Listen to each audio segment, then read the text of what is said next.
The wind, like an unseen storyteller, often drifts through old stones, whispering remnants of lives long buried beneath time. If you stand still enough on a quiet night drenched in moonlight, you might hear it stir the ragged curtains of the past. You might glimpse a shadow, cloaked and lean, steel glinting at the wrist, scaling crumbling castle walls like a phantom born of myth.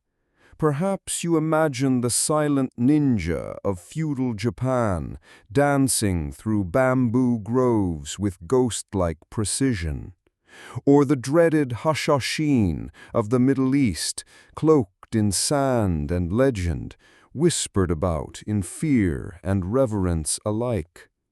Or perhaps your mind drifts to the fog-draped streets of Europe, where the elusive shadow walkers of France and nighthawks of England moved with haunting elegance, their presence chilling and unreadable. We've all seen them, haven't we? Shimmering in the glow of silver screens, they are the enigmatic loners, delivering justice with brutal grace and a flair that bends gravity. Hollywood gives us assassins who glide through palaces and gardens like balletic ghosts, blades flashing, hearts cold yet noble. We see them leaping from rooftops, escaping impossible odds, cloaked in a mystique that whispers of power and freedom. They are, in many ways, everything we wish we were in moments of fear, decisive, capable, untouchable. But you wouldn't be here, listening to me now, if you didn't already suspect the truth. You know, deep down, that the real story doesn't shimmer, it bleeds. So let's turn the lights down. Let's peel off the polished armor, toss away the flowing cloaks, and step behind the veil. Let's tear down the Hollywood masquerade and step into the cold, damp truth. Forget the slow-motion flips and the poetic sword fights. Forget the secret temples and the wizened old masters. Forget the ridiculous notion that someone waking up on a medieval morning soaked in frost would grin and say, "Today's the day, I'll become an assassin. Maybe I'll slit a minor noble's throat for a few silver coins and live a life of daring mystery." No. Believe me when I say this, no one chooses to be a medieval assassin. It is not a career. It is not a calling. It is the final stop on a road built from ruin. You don't become a killer because you dream of glory. You become one when everything else has been stripped away. Your family, your land, your purpose, your name. You become one when despair is the only thing left that feels real. The people who ended up as so-called assassins weren't members of secret orders or noble families trained in the shadows. They weren't born into mystery or molded by some ancient code. They were the forgotten, the broken, the invisible, the souls erased from census rolls and prayers alike. They were the desperate, the ones who had nothing left to lose. They were farmers whose fields died under cruel seasons, whose children starved while lords grew fat. They were soldiers discarded after losing wars they never asked for. Their armor sold for bread, their dignity beaten out of them in alleyways. They were petty thieves, vagabonds, former apprentices turned away by guilds, outcasts reduced to shadows. They were people like me. Imagine, for a moment, a man, call him Ben, who once believed in spring. Now his land lies under snow, his wife's eyes have turned to glass, and his children cough blood in silence. He's begged, he's stolen, he's tried to sell the boots off his own feet, only to be spat on by the very guards he once fought beside. And one night he walks into a filthy tavern. The stink of stale beer and unwashed bodies welcomes him like an old friend. He doesn't go in looking for salvation, just a moment where his hunger doesn't scream louder than his thoughts. And then, from a corner choked in shadow, a figure stirs. Not elegant, not mysterious, just large, rough, possibly a thug or a discarded mercenary, or worse. His eyes catch Ben's with all the warmth of a blade. No oath, no parchment, no symbol of a hidden creed, just a voice like gravel and rot. You look like you've got nothing left. I might have a job for a price. The offer doesn't come from a secret sanctuary. It comes from filth, from desperation, from someone whose name you'll never know, whose face you won't remember because you don't want to. And the job? It isn't some romantic act of rebellion. You're not striking down tyrants or saving innocents. No one pays you to slit the throat of the fish seller at the edge of the market. He has nothing worth taking. The marks are more dangerous, more protected, more twisted.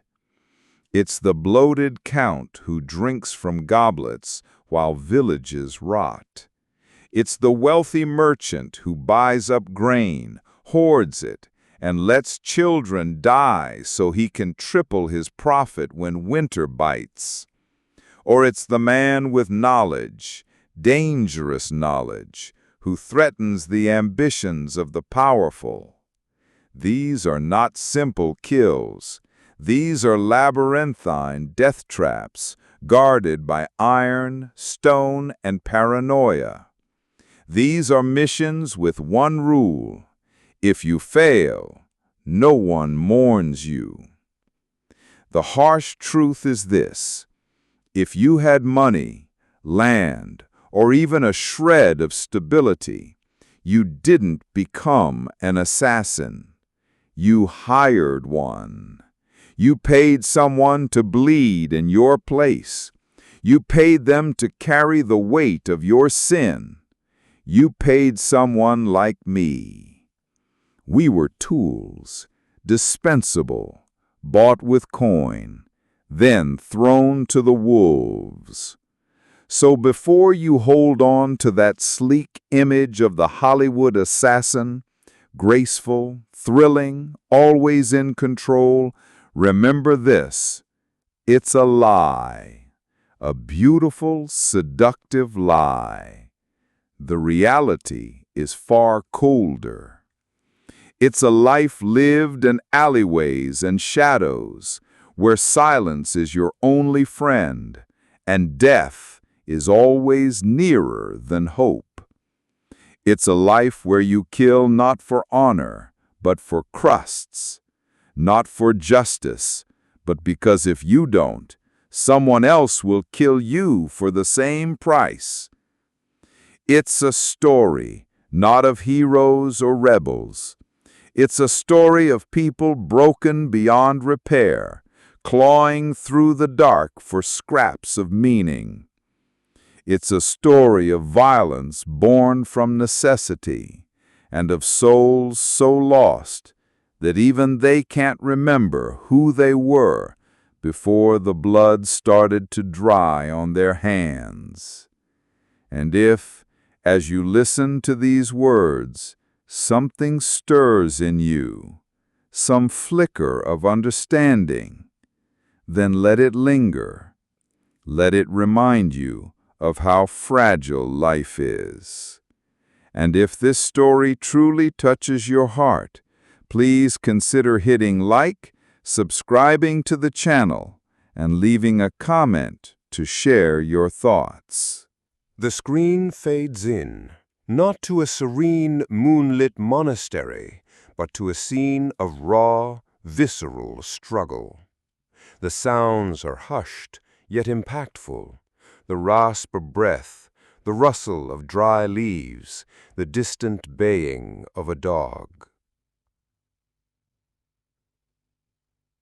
Forget the cinematic montages. Forget the flickering candlelight, the scent of ancient scrolls, and the wise, grizzled mentor with a long, flowing beard, patiently imparting esoteric philosophies and deadly, graceful techniques. Forget the melodious flutes playing in the background, stirring the spirit and guiding the body through impossible feats. The life of an assassin, or more accurately, the desperate, fleeting existence of a killer for hire, came with no formal lessons, no grand initiation rituals, and certainly no graduation ceremony where you'd receive a certificate of deadly proficiency. There were no sensei, no grand masters, no hidden temples guarded by silent, watchful monks. Your education was far simpler, far more brutal. You learned how to be an assassin by not dying in the first few attempts.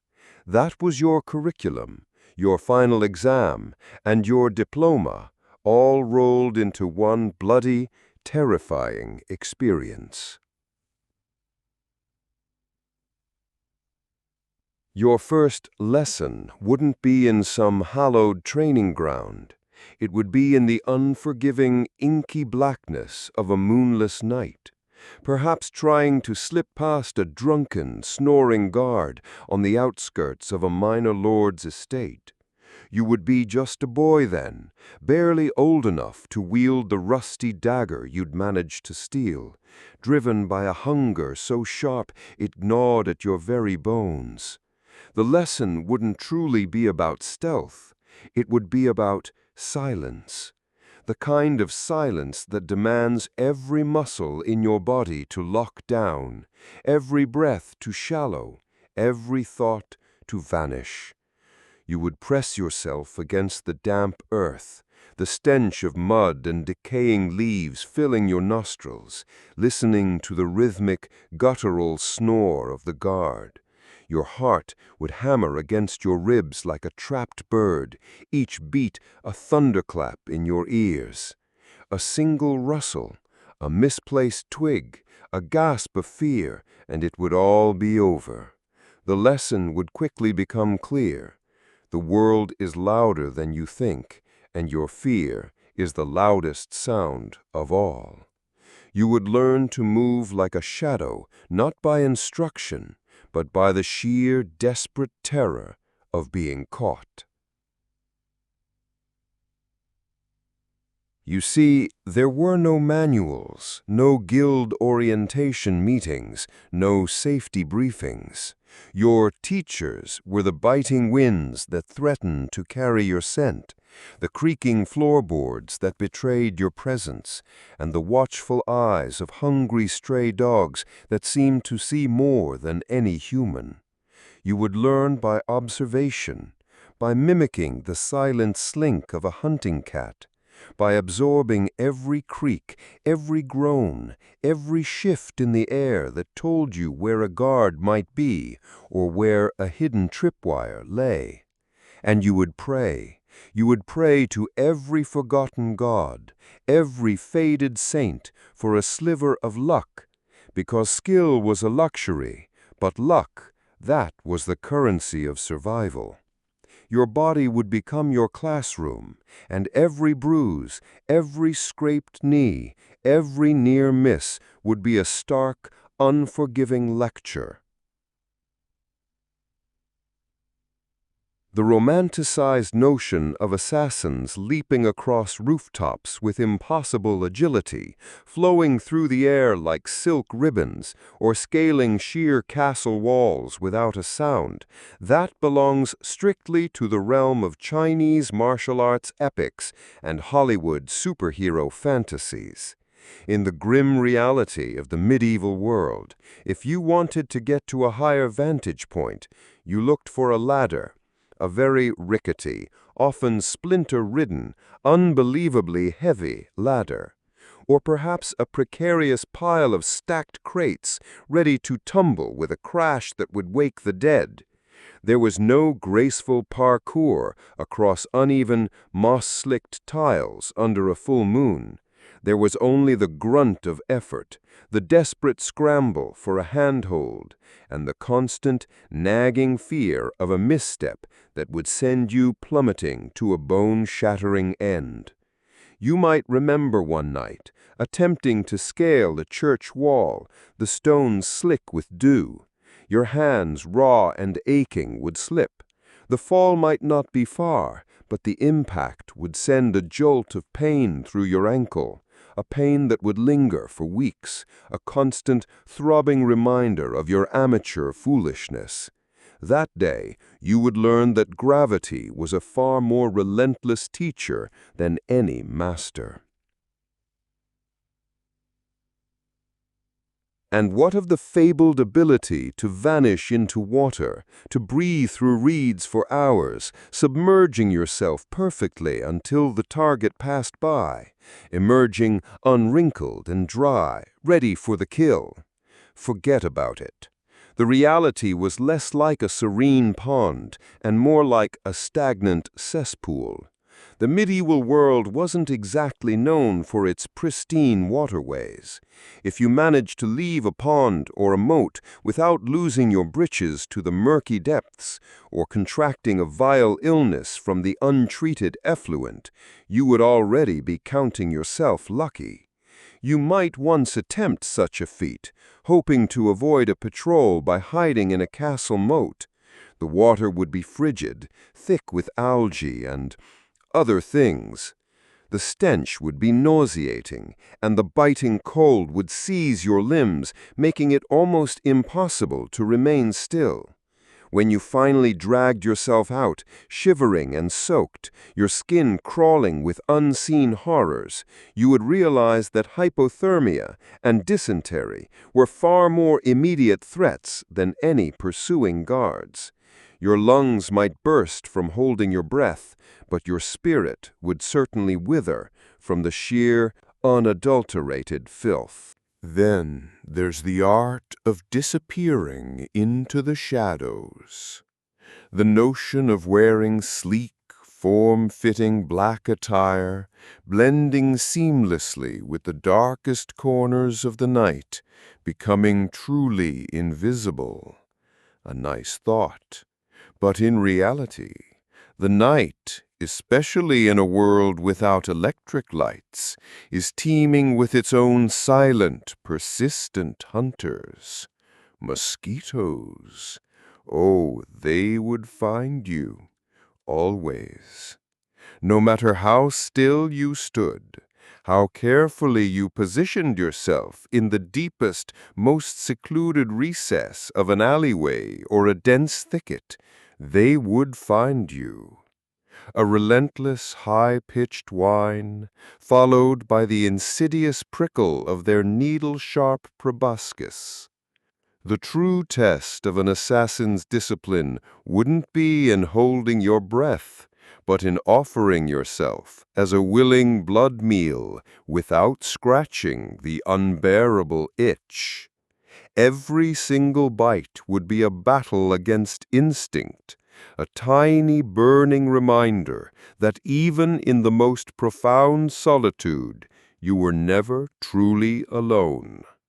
And trust me, your constant companion wouldn't be a mystical ancient relic, but a small, usually clay vial of some dubious balm concocted by a half-mad village shaman to ward off the malaria or dengue fever that inevitably followed such a generous offering.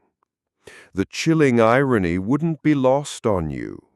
You would be risking your life to take another, only to be constantly tormented by insects smaller than your fingernail.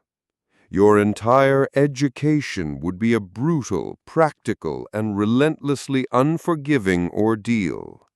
There would be no instructors to offer a comforting word, no fellow students to share the burden of failure, just the raw, relentless pressure of survival. Your tuition would be paid in the currency of pain, your lessons etched into your very flesh.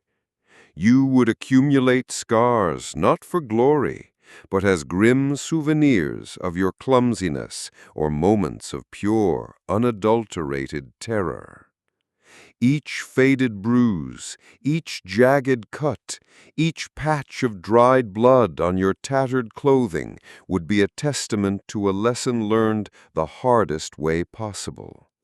And with each lesson would come a chilling realization, a truth that burrowed deep into your soul. You were utterly, terrifyingly alone on this path. There would be no one to catch you if you fell, no one to mourn you if you failed, and certainly no one to witness the silent, agonizing beauty of your lonely struggle. This solitude wouldn't be a choice. It would be a cruel, fundamental component of the curriculum. The most profound lesson you would learn during those early, desperate months would be this. The greatest skill an assassin could possess is not in the blade, but in the mind's ability to endure. To endure the cold, the hunger, the constant threat of discovery, and the relentless whisper of despair. To endure the endless hours of waiting, utterly motionless, in the rain or the bitter cold, while every muscle screamed for release. To endure the absolute certainty that your life was utterly expendable, and that your survival hinged entirely on your capacity for silence, for invisibility, for a cunning born of pure, unadulterated desperation. It wasn't about becoming a weapon. It was about becoming an absence of sound, an absence of presence, an absence of self. As you drift now, perhaps into the quiet depths of your own thoughts, consider the invisible struggles, the unseen battles fought not on grand battlefields, but in the silent, insect-infested corners of a forgotten world. The screen flickers to life, not with grand vistas, but with a sudden tight close-up on a hand. A gloved hand, perhaps, or one meticulously clean, holding an impossibly thin needle. A flicker of light catches it, glinting. In the cinematic realm, you've been fed a steady diet of these impossibly precise assassinations. A master spy, a whisper of a woman, slips into a gala. A mere pin, tipped with a fantastical poison, touches an unsuspecting neck, and the target collapses silently, gracefully. Or a master swordsman, with a single fluid movement, disarms a dozen men before delivering a fatal surgical cut with a blade that seems to sing in the air. You've seen assassins utilize everyday objects, a silk scarf, a broken wine glass, even a hairpin, transforming them into instruments of death with a terrifying, almost beautiful ingenuity. The blade in these narratives is an extension of the killer's will, a symbol of their unmatched skill and silent, deadly artistry. It is clean, efficient, almost bloodless in its execution. The victim often falls without a sound, a phantom gone with a whisper, leaving behind only the chilling realization of an unseen hand. These are the graceful lies you've bought, the elegant deceptions that make the act of murder seem almost poetic. But let's strip away these layers of cinematic ballet. Let's discard the fantastical folding wrist blades, the smoke bombs that vanish into thin air, or the crossbows that somehow compact into the size of a boot. The arsenal of a medieval assassin was not born of ingenious craftsmanship or secret alchemical formulas. It was born of desperation, opportunity, and the cold, pragmatic necessity of survival. The weapons were rarely things of beauty or bespoke design. They were in essence whatever you could steal, sharpen on a rough stone, or conceal beneath a smelly, patched-up cloak without making a suspicious clatter.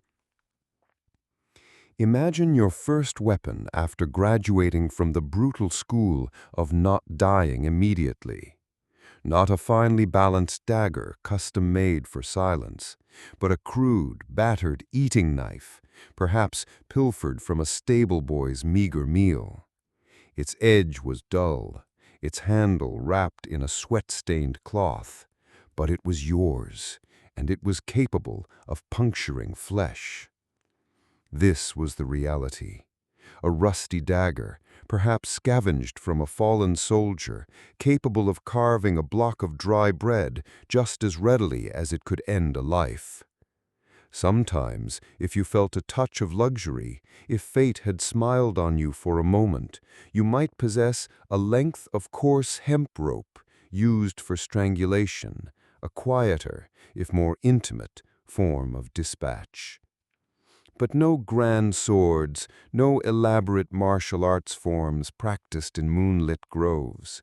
You weren't a hidden master of the blade, a whirlwind of steel and lethal grace. You were just a figure, with calloused hands, surprisingly quiet footsteps, and a deeply unhealthy, almost symbiotic relationship with dark alleyways and the lingering stench of sewage. The act of assassination itself? Forget the slow-motion, stylized sequences. There was no time for artistic flair, no space for dramatic flourishes. An assassination was, more often than not, a brutal, close-quarters struggle, messy, desperate, and terrifyingly fast. It was rarely a clean, clinical affair. There was no room for elegant archery displays from a distant rooftop, no precise throwing knife arcing perfectly through the night. It was about getting close, closer than anyone would ever want to be to a dying man, and executing the kill with all the speed and silence you could muster before the target could scream, before a guard could notice, before your own nerve broke. Consider the desperate intimacy of such an act. You wouldn't be slipping into a grand ballroom, a phantom amongst the dancing elite. More likely, you'd be lurking in the shadows of a stable, or perhaps a dimly lit corridor waiting for a moment of solitude. Your target, perhaps a minor official, a tax collector, or a merchant who had wronged your client. As he passes, perhaps humming a tune or simply lost in thought, you move. It's not a graceful pounce, but a sudden, shocking lunge. Your arm clamps around his throat, the crude hemp rope biting into his flesh. His eyes, wide with terror, stare into yours for a fleeting, agonizing second. There is no heroic struggle on his part, no last-ditch defense, just the desperate flailing of limbs, the frantic scratching at your arms, the smell of fear, and perhaps the faint scent of his evening meal filling the tiny, confined space. It wouldn't be silent. It would be a choked gurgle, a desperate cough, a final shuddering gasp, and then stillness. The silence that followed would not be peaceful. It would be heavy, suffocating, pregnant with the echoes of a life extinguished. There would be no sense of triumph, no surge of adrenaline-fueled victory, only the overwhelming metallic tang of blood, the sticky warmth of it on your hands, and the horrifying realization of what you had just done. Your entire body would tremble, not from exhilaration, but from a profound, bone-deep shock. The scene would not be tidy. It would be a bloody, ugly mess. And in that moment, the romanticized visions of the assassin would shatter into a million sharp, painful pieces. The most crucial part of the assassination wasn't the kill itself, but the escape. Getting in was one thing, a feat of stealth and nerve. Getting out, with your life and hopefully both kidneys still intact, that was the true challenge. You wouldn't linger to admire your handiwork.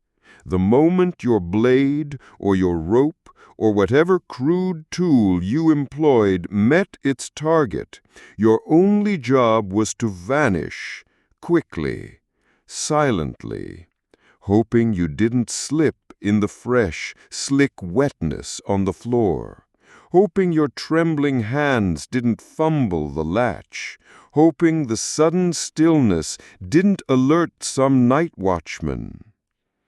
The chilling twist here is that the very act of success immediately plunges you into a new, even more terrifying challenge: the chase. Success in this grim profession wasn't measured by the neatness of the kill or the artistry of the execution. It was measured by survival. You learned how to kill quickly, sloppily, then vanish into the labyrinthine shadows of the medieval night. It was a terrifying, instinctual process.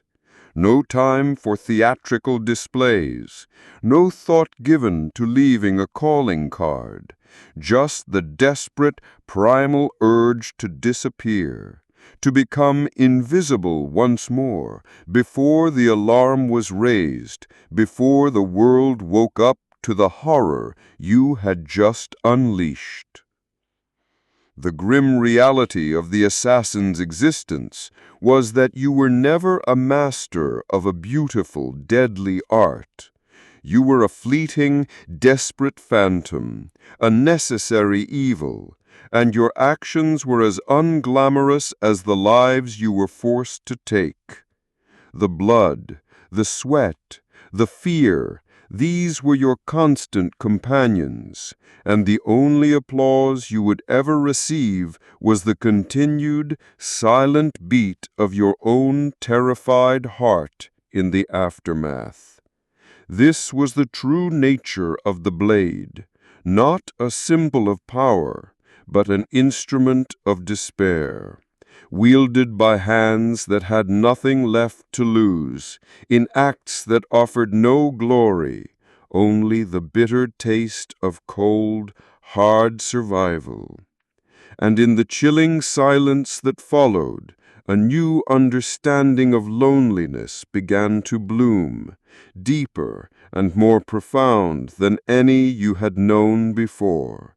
A loneliness forged in the very act of extinguishing another's life, a loneliness that would cling to you like the stench of the alleyways. The screen darkens, then slowly reveals a silhouette against a twilight sky. Not a lone, vulnerable figure, but a colossal structure, a castle of stone, its battlements piercing the clouds like an ancient, defiant fist. This isn't just a building, it's a statement, a fortress of power, wealth, and paranoia. The very air around it seems to hum with an unseen vigilance, a network of eyes and ears that would make even the most seasoned hunter pause. You must understand, no one pays you a single coin to eliminate Bill, the snoring blacksmith at the end of the street. That sort of simplicity belongs only to children's tales or the most desperate back-alley feuds.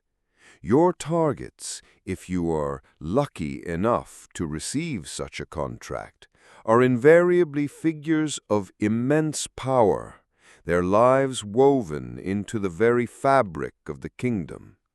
These are the powerful counts, their coffers overflowing with generations of accumulated gold, their decrees shaping the lives of thousands. They are the wealthy land barons, their estates stretching as far as the eye can see, their word law within their domains.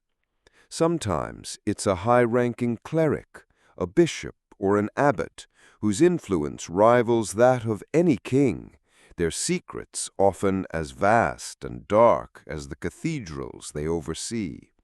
Or, in the rarest, most terrifying of circumstances, your mark might even be a member of the royal family, a whispered name that sends shivers down the spine of even the most hardened mercenary. These aren't targets you simply walk up to. These are individuals cocooned within layers of fortifications and human barriers. Picture the towering, formidable castle walls, constructed of rough-hewn stone, so thick they seem to defy time itself. They stretch towards the heavens, their sheer scale designed to intimidate, to crush any thought of intrusion before it even fully forms. And beneath these formidable walls, a moat, often deep and murky, waiting like an open maw. It's not a decorative garden feature, it's a living, breathing barrier. Sometimes it might just be stagnant water, treacherous with unseen debris, but just as often it would be teeming with things that bite, hungry fish, snapping turtles, or even, in more exotic or isolated regions, creatures whispered to be far more monstrous, placed there specifically to deter any unwanted visitors. The image of a grand drawbridge, slowly lowering, inviting entry, is often a cruel fantasy. Beyond these initial imposing defenses, you face the flesh and blood barriers, the guards. And let me assure you, it's not just one or two sleepy sentries nodding off by a flickering brazier, easily bypassed by a clever trick. No, you would be facing dozens, dozens of armed men, clad in chainmail and leather, often armored with steel, well-fed, well-drilled, and crucially, alert. Their lives, quite literally, depend on their vigilance. They patrol in shifts, their heavy boots clanking rhythmically on stone floors, their eyes constantly scanning the shadows. Each step you take in the darkness, each breath you hold, could be the one that triggers an alarm, a shouted warning, a flurry of activity that spells your swift and agonizing end.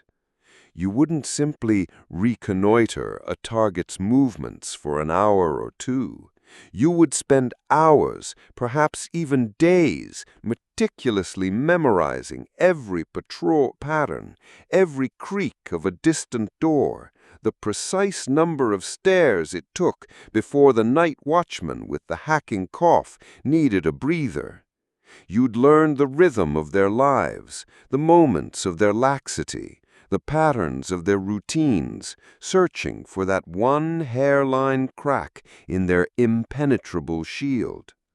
Imagine the agony of lying motionless for an entire night in a freezing bush, enduring the gnawing hunger and the biting cold, simply to confirm that the guard at the South Tower changes every 2 hours, precisely on the quarter hour, and spends 5 minutes scratching his ear. That kind of patience isn't a virtue, it's a brutal, absolute necessity. And the castle itself is a weapon. The very architecture is designed to kill intruders. Those innocent-looking slits in the walls, those are murder holes, through which boiling oil, scalding water, or volleys of arrows can rain down upon any foolish enough to breach the outer defenses. Portcullises crash down with bone-shattering finality. The twisting corridors and narrow stairwells are designed to funnel attackers into choke points, allowing a handful of defenders to hold off a small army.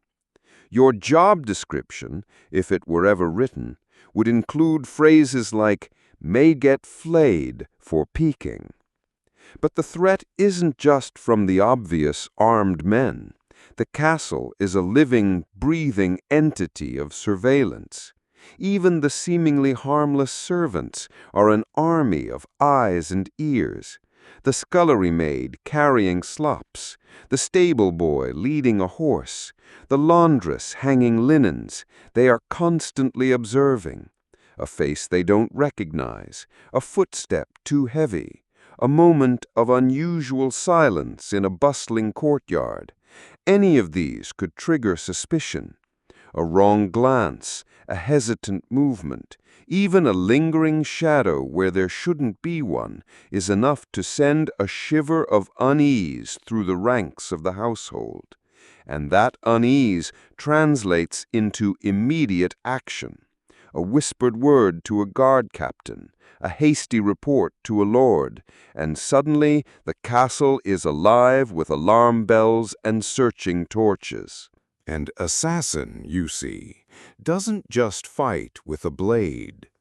You fight with whispers, with suspicion, and with the insidious power of medieval gossip.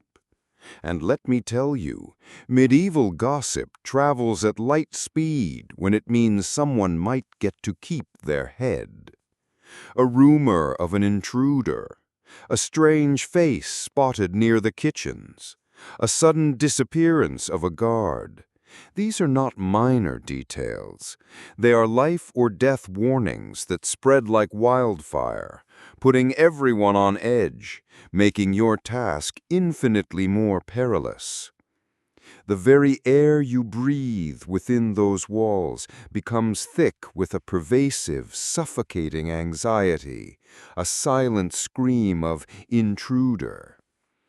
And then there's the target themselves. You might imagine them living a life of oblivious luxury, easy prey. But often, the targets you are sent to eliminate are themselves living in a constant state of paranoia. Power breeds enemies, and these powerful figures are acutely aware of the threats that surround them. They employ food tasters before every meal, a macabre ritual to guard against poison. Their bedchambers are secured with 3 heavy locks on the door, sometimes even reinforced with iron bars across the windows. Some nobles, particularly the more paranoid, or those who know they have many enemies, would sleep in decoy beds or rotate their sleeping quarters nightly, like a deadly high-stakes game of musical chairs. Imagine meticulously planning an entry into a specific bedchamber, only to find it empty, save for a pile of old blankets, while your target sleeps soundly in a hidden room just meters away. It's a cruel twist, a silent mockery of your efforts, revealing the depth of their fear and cunning. Identifying the target itself could be a monumental task. In an era without photographs or detailed descriptions, you might only have a vague physical description or a rumor. He's tall, with a beard like a badger and a limp in his left leg. How many men fit that description in a bustling city? You'd spend hours, days even, observing, trying to distinguish your target from their multitude of lookalikes, their courtiers, or even their well-dressed servants. One wrong move, one mistaken identity, and you've either murdered an innocent person, bringing down the wrath of the guard upon yourself, or worse, alerted your true target to your presence. The stakes of mistaken identity were incredibly high, a silent tension that would tighten in your chest with every passing stranger. You might hear whispers that your target is attending a lavish feast, surrounded by revelry, presumably drunk and therefore vulnerable. Don't get excited. Yes, they will likely be drunk, but so too will you if you hope to blend in and not stand out as the lone sober, twitchy figure in a room of carousing nobles. And being drunk while attempting a precise, high-stakes infiltration in a room full of armed guards and suspicious revelry was not a strategy. It was a suicide note in liquid form. The sheer chaos and unpredictable nature of such an environment, combined with your own impaired judgment, would transform a potential opportunity into an almost certain horrific failure. The reality of targeting a powerful individual in the medieval era was not about finding a momentary lapse in security. It was about facing a multi-layered, living, breathing defense system designed specifically to make your life and your death as difficult as possible. It was a constant battle against overwhelming odds, a silent war where your only weapons were patience, cunning, and the desperate hope that somewhere, somehow, a single tiny flaw in their fortress, human or stone, would appear for a fleeting, agonizing second. And even then, success was far from guaranteed. The shadows held more than just hiding places. They held the ever-present threat of discovery, a chilling truth that would haunt your every step, every breath. When you imagine the art of disguise, what comes to mind? Is it the quick-change magic of a master illusionist? A chameleon-like transformation into a new persona, seamlessly blending into the fabric of a grand, opulent ball? Do you picture a figure cloaked in midnight black, their movements fluid and silent, their very presence an enigmatic whisper in the moonlit alleys of a city? Perhaps a perfectly crafted mask, hiding identity while simultaneously enhancing an aura of mystery and allure. The tales spun in bardic songs and flickering moving pictures often paint a romanticized portrait of the assassin's cunning. A graceful shift in appearance, a calculated manipulation of perception, making them invisible or strikingly charismatic at will.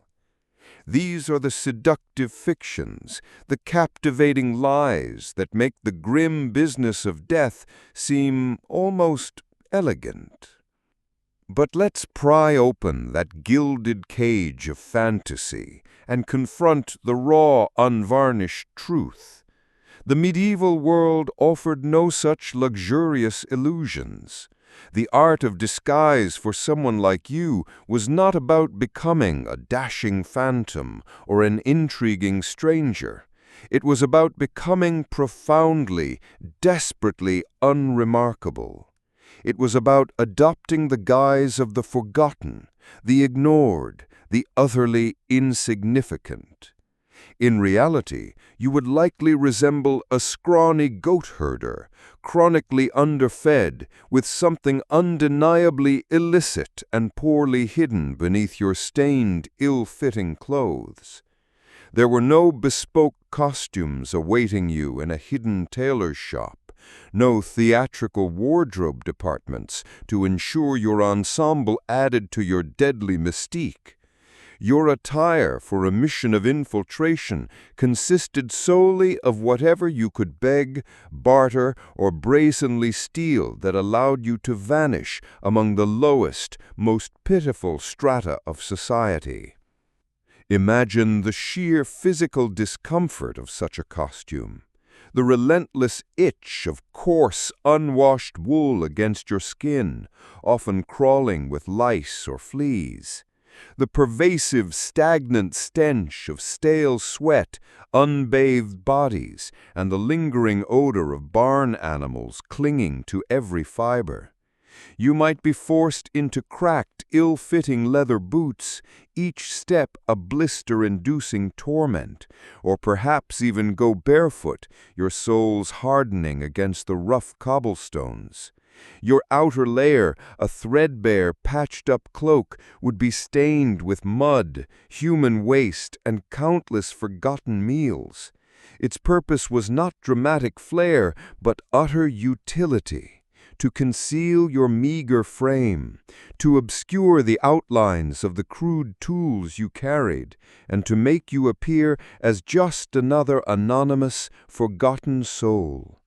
This wasn't about elevating your status, it was about erasing your presence, about becoming less than a shadow, less than a whisper, less than human in the dismissive eyes of those you sought to infiltrate. The brutal irony, a constant companion, was that to kill a lord, you had to become the very embodiment of nobody. Your wardrobe would be a testament to desperation, not design. Perhaps a patched, oversized friar's robe, liberated from a desecrated church or lifted from a drunken mendicant. It would likely still carry the faint, cloying scent of stale incense, cheap wine, and perhaps even a suspicious, crusty stain from the last unfortunate meal.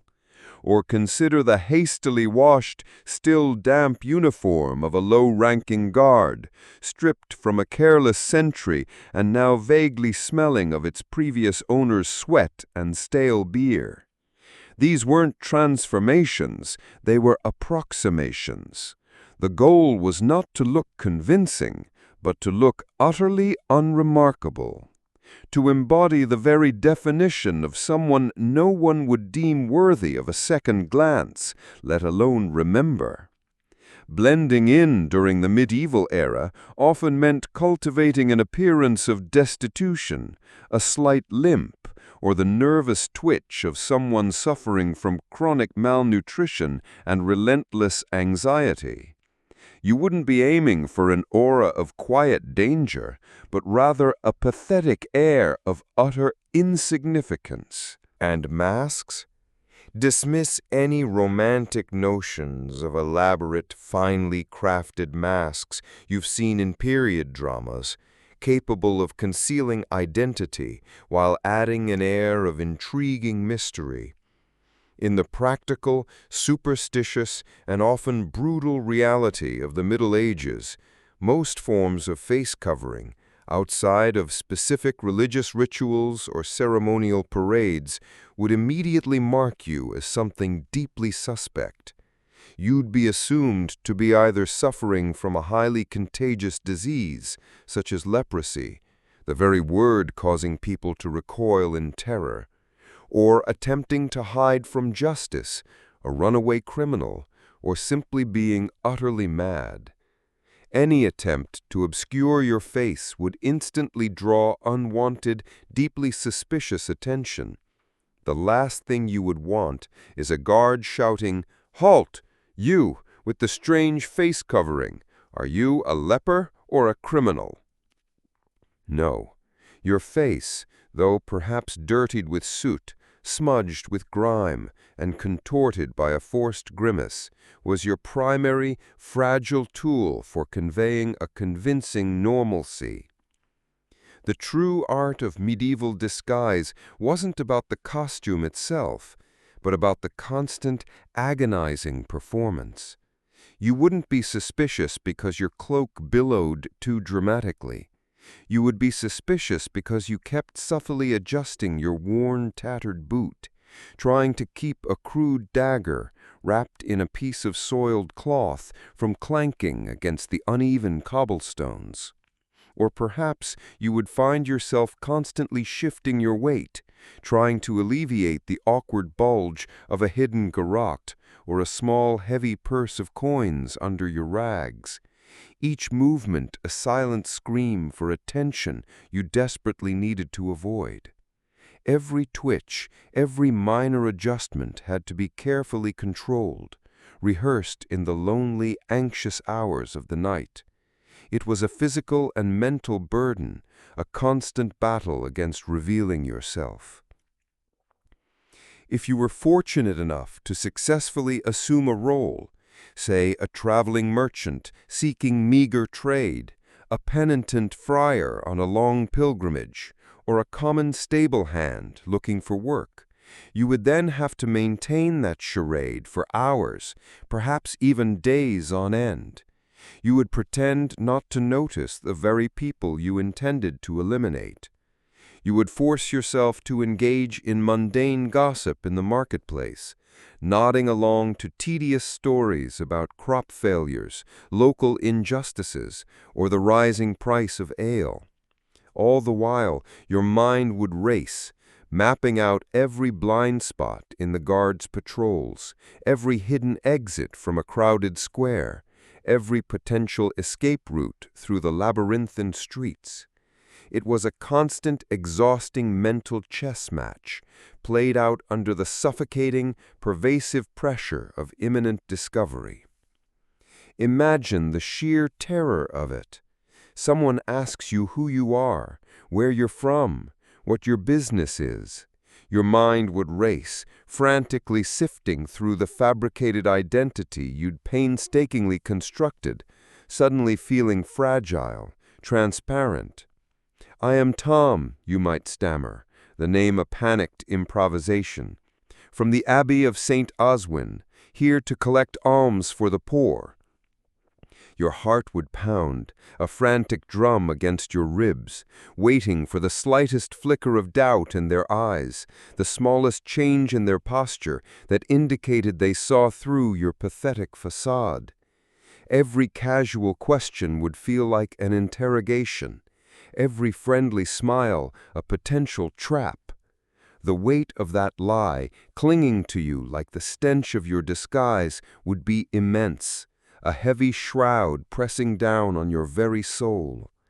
You would find yourself avoiding eye contact, keeping conversations brief, and always being the first to break away, to melt back into the anonymity of the crowd.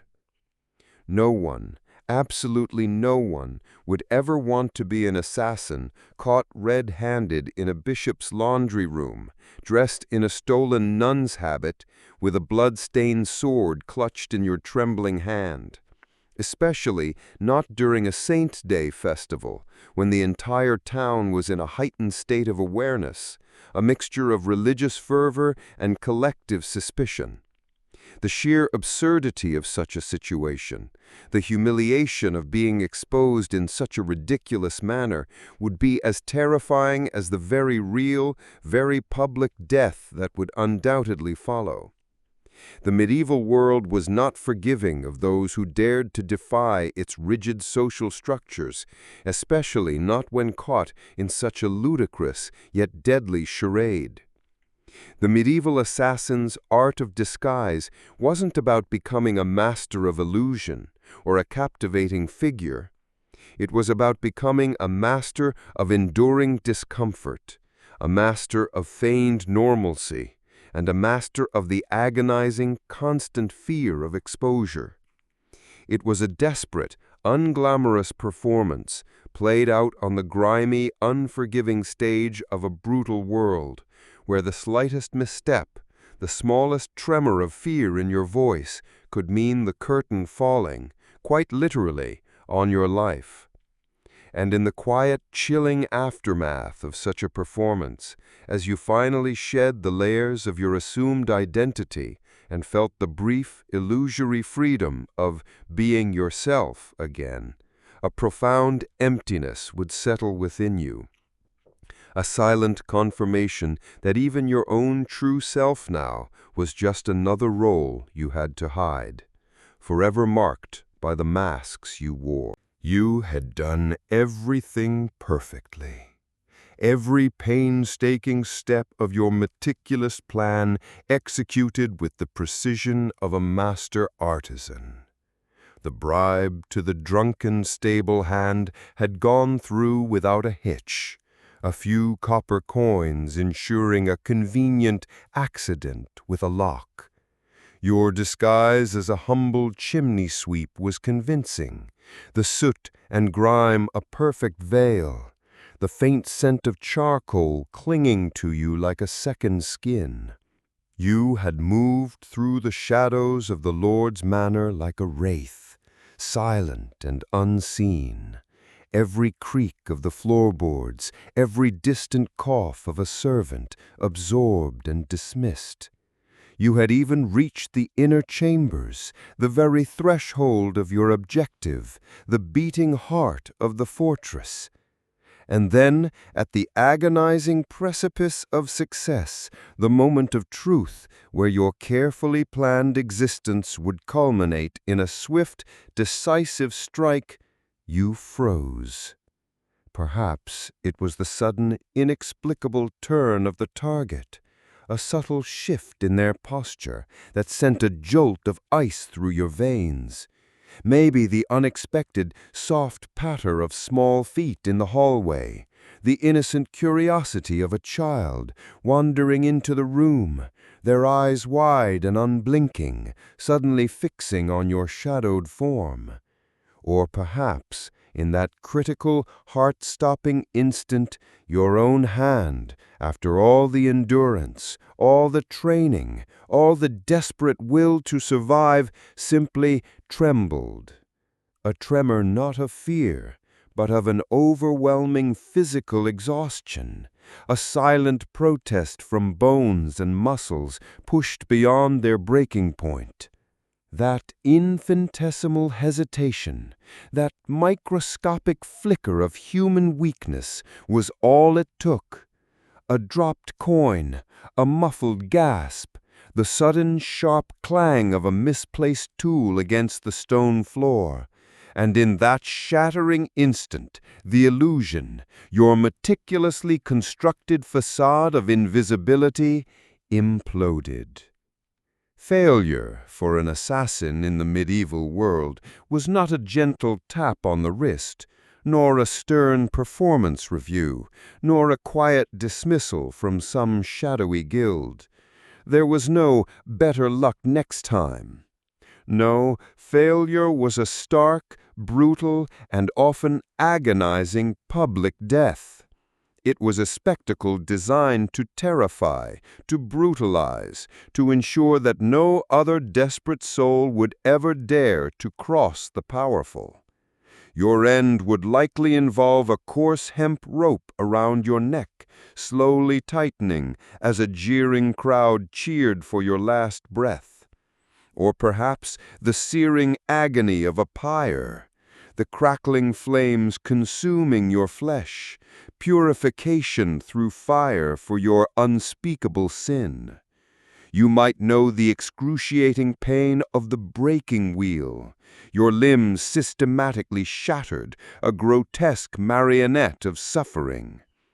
Or even worse, the dreadful intimacy of iron devices with chilling names like the Scold's Bridle, the Rack, or the infamous Iron Maiden, each a testament to humanity's boundless capacity for invention when it came to torture.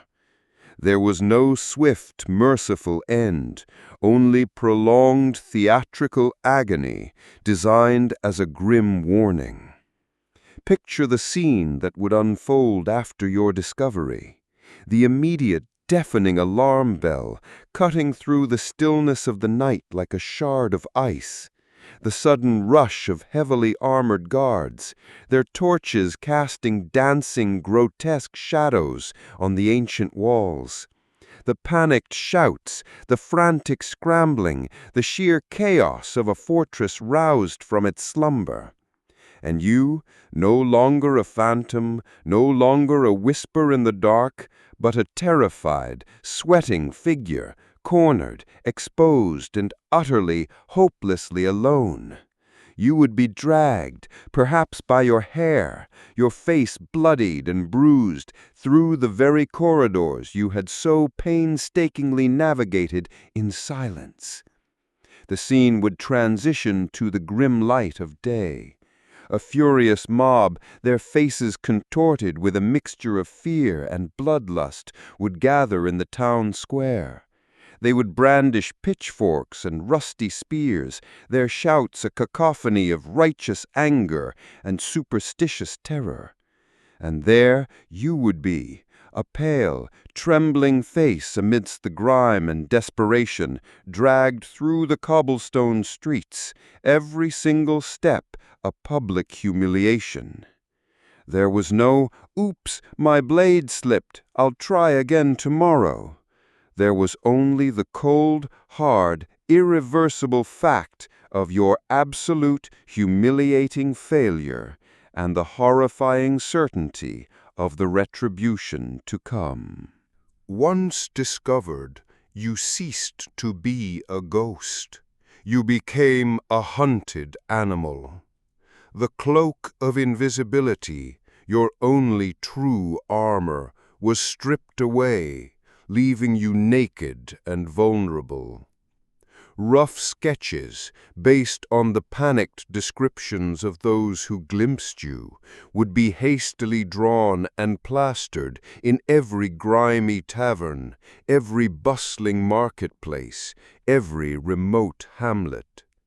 Your face, once carefully obscured, would become infamous, a chilling symbol of intrusion and defiance against the established order. The guards, who might normally be lax in their duties, prone to napping or playing dice, would suddenly find a powerful, undeniable motivation to hunt you down. A significant bounty, a sum of gold that could feed a family for months, perhaps even years, would be placed on your head.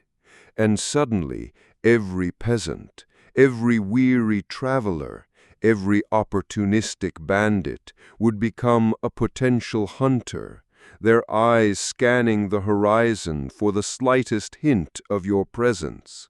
The entire world, it seemed, had turned against you, a terrifying realization that would gnaw at your sanity with every passing moment. But the most insidious threat, the most chilling twist in this grim tale, would not come from the guards or the mob. It would come from the very hand that had hired you. If you failed, you were no longer an asset. You transformed, instantly, into a liability, a loose end, a dangerous loose cannon that could, with a moment of weakness or desperation, betray everything. Your former client, the one who had whispered promises of coin and anonymity, would be the very first to place a new, even more urgent contract, one for your own extermination. They would not hesitate. They could not afford to. Your knowledge, your potential for exposure, made you a greater threat in failure than you ever were in success. The hunter, in a terrifying, sudden reversal of fortune, became the hunted, stalked by the very shadows he once commanded. You exist in this brutal profession only as long as you succeed in your last assignment. Your reputation, your life, is built on the razor-thin edge of your most recent triumph. If that triumph never materialized, if your last mission ended in failure, then your only logical course of action is to start running. And you run not just from the guards, not just from the mob, but from the unseen, ever-present threat of your former patron, their silent agents lurking in every shadow, ready to finish what your failure had begun. This is the chilling truth of discovery. It is not a dramatic confrontation, but a prolonged, agonizing descent into paranoia and exhaustion. Every rustle of leaves, every distant dog bark, every fleeting shadow could be them.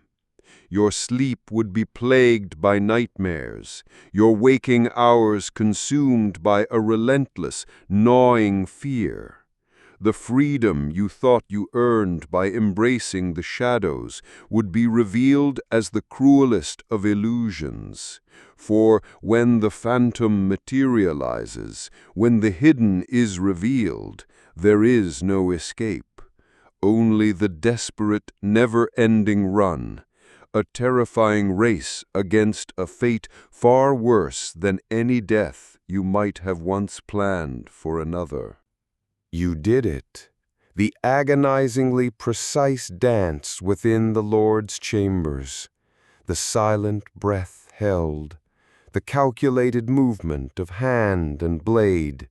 It all culminated in that precise, chilling moment. The dagger found its mark, or the garrote tightened with a sickening, final release. There was no shriek, no sudden, furious alarm bell, no frantic shouts from startled guards, just a quiet, almost graceful collapse onto the cold, unforgiving flagstones. A life extinguished, a grim task completed. Congratulations. Now, run.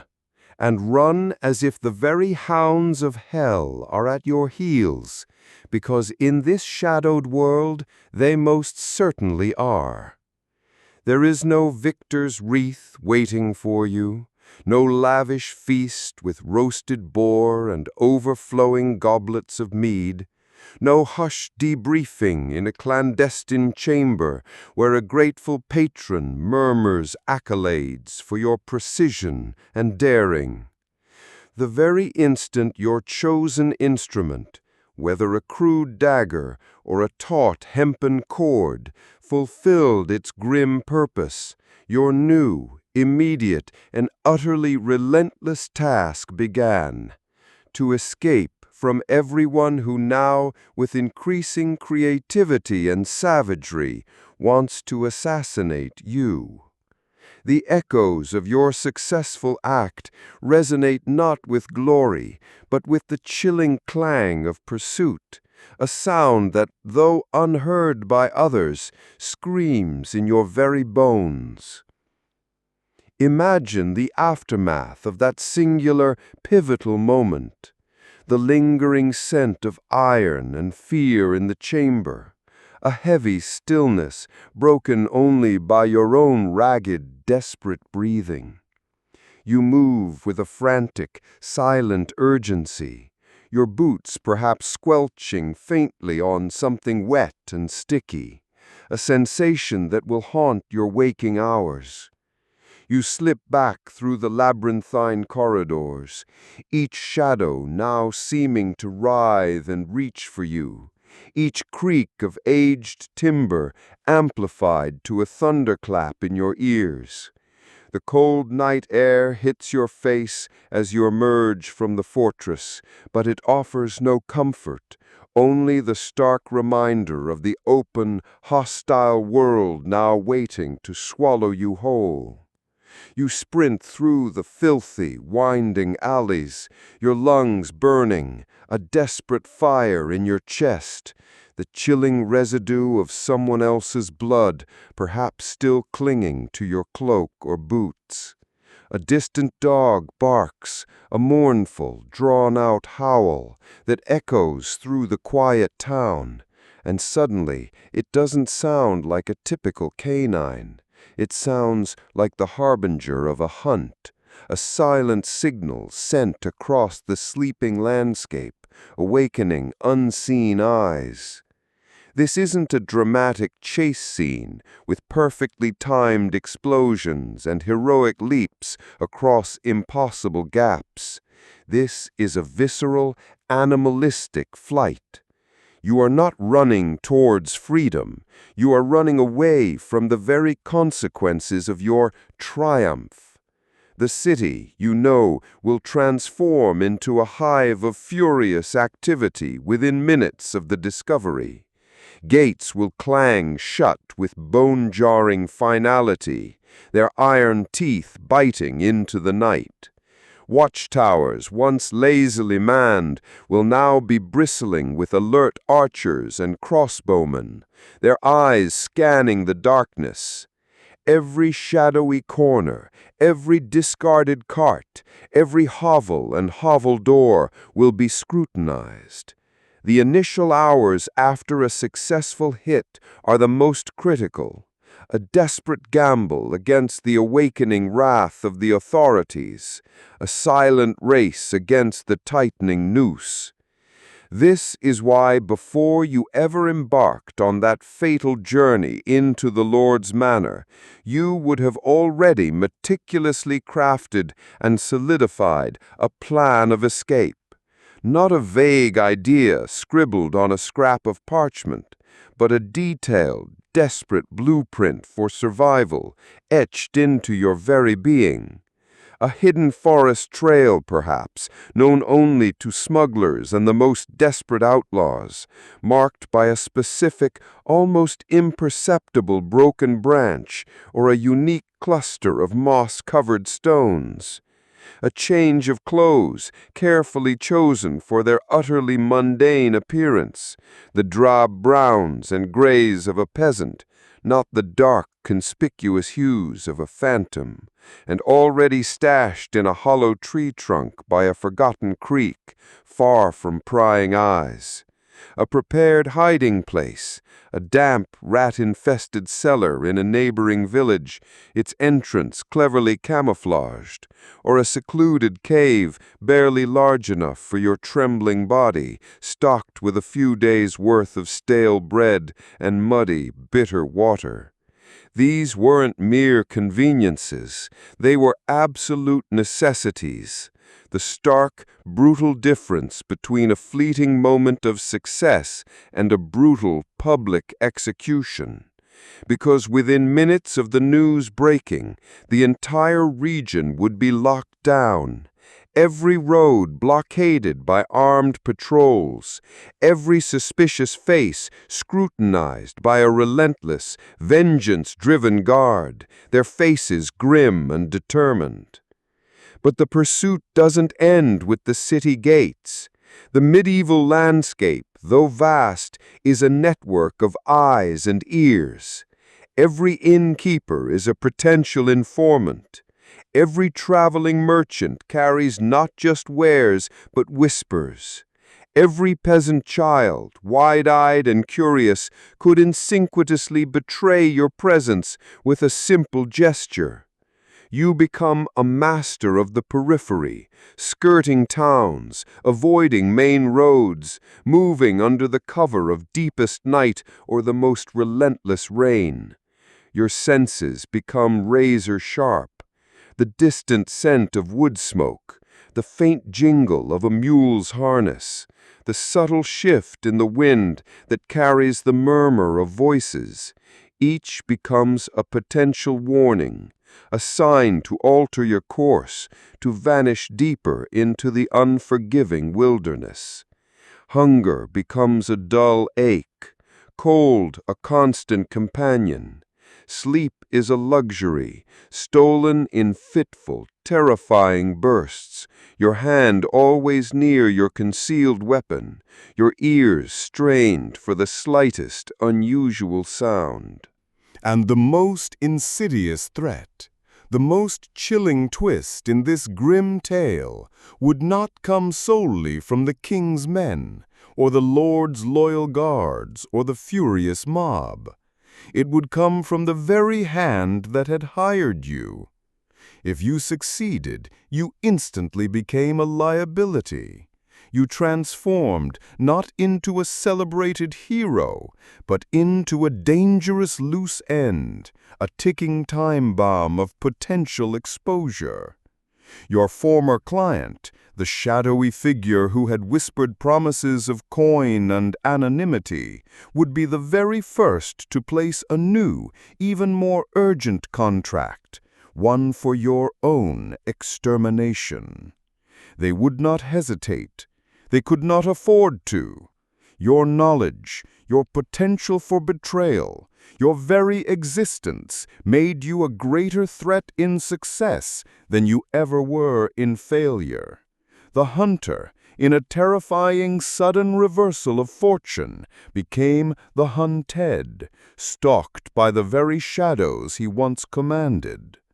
The money you received, often carefully counted and exchanged in a desolate place, was less a reward and more a final transaction, a desperate incentive for your immediate, permanent disappearance.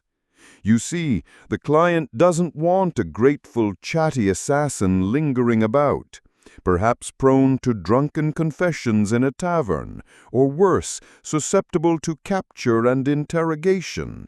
They want you gone, erased from the narrative, a ghost returning to the shadows from whence it came, forever silent.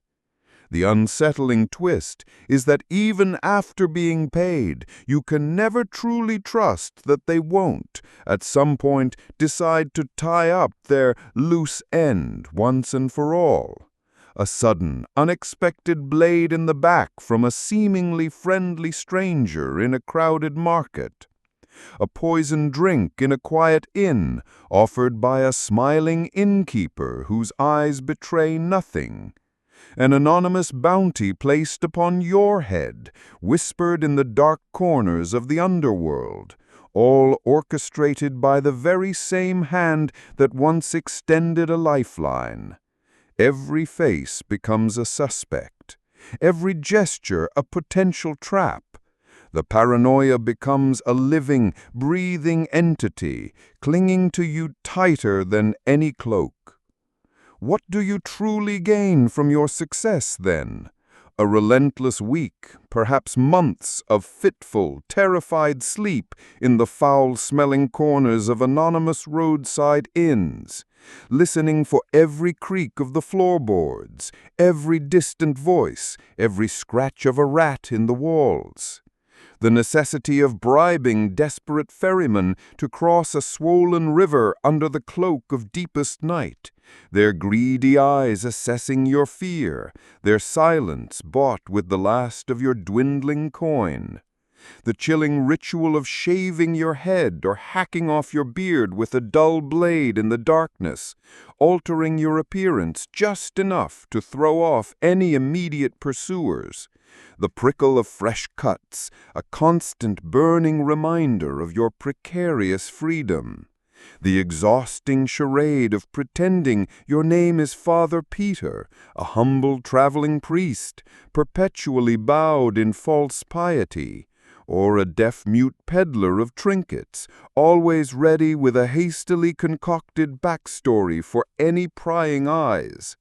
And then you continue this desperate, lonely cycle, moving from one anonymous village to the next, never truly settling, always listening, always watching, always on the run, until someone, somewhere, inevitably finds you. The constant movement takes its toll. Your muscles ache with enduring fatigue. Your mind, once sharp and cunning, becomes a whirlwind of suspicion and paranoia. Every unfamiliar face becomes a potential threat. Every hushed conversation a conspiracy. The very notion of trust becomes a dangerous alien concept. You become a phantom not by choice, but by a chilling, desperate necessity, forever separating yourself from the warmth of human connection, from the comforting routines of a normal life. Success in this dark trade does not mean survival in any meaningful sense.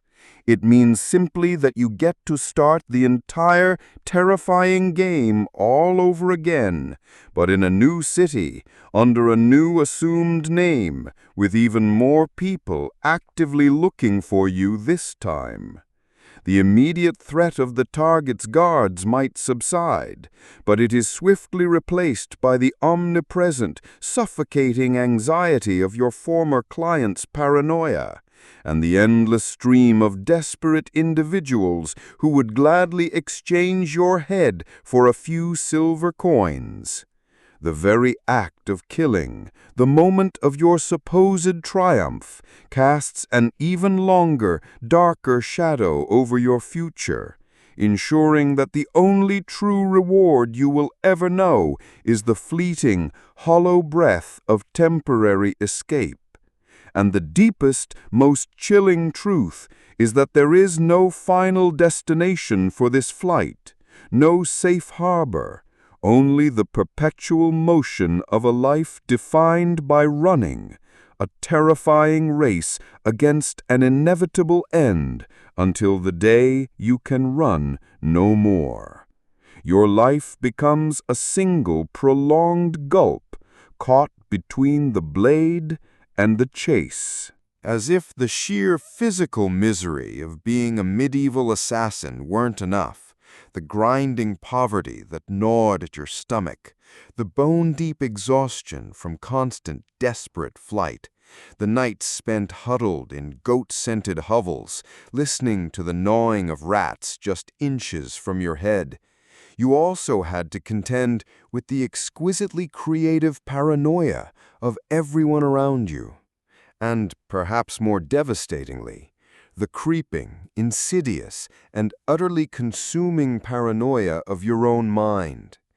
It wasn't merely a circumstance, it was a prison built not of stone, but of suspicion, where the bars were forged from every averted gaze and every whispered rumor, and the keeper was your own relentless fear. Consider the cinematic whisper, the shadowed legend, the assassin as part of a mysterious guild, a silent brotherhood or sisterhood of lethal artists operating from a hidden stronghold deep within forgotten catacombs or atop mist-shrouded peaks. They are often portrayed as having a network, a support system, fellow killers who understand the grim demands of the trade. They might have a quartermaster for exotic poisons, a master of disguises for elaborate costumes, a sage mentor dispensing cryptic advice from behind a veil of smoke. This is the seductive allure of order in chaos, the promise of belonging in a world of outcasts. You might imagine, for a fleeting, dangerous moment, that such a sanctuary could exist for you. A place where whispered words held weight, where a shared glance meant understanding, where the burden of your deeds could, for a moment, be lightened by the presence of a kindred spirit. Forget it. You have no team. There are no trusted comrades with perfectly balanced crossbows, no clever alchemists brewing invisibility potions in a secret subterranean lair, no hidden counsel to whom you report your triumphs or your failures. There is only you and the dull, rusted dagger concealed against your skin. You and the pervasive stench of fear clinging to your clothes like a second skin, a scent you are convinced others can perceive. and perhaps most profoundly, you and a deeply, fundamentally pathological relationship with trust. Even if such an organization existed, a sprawling, intricate web of shadows spanning continents like whispered legends of a brotherhood of the coil or the silent hand, the very nature of their existence would breed an isolation more profound than any individual wandering.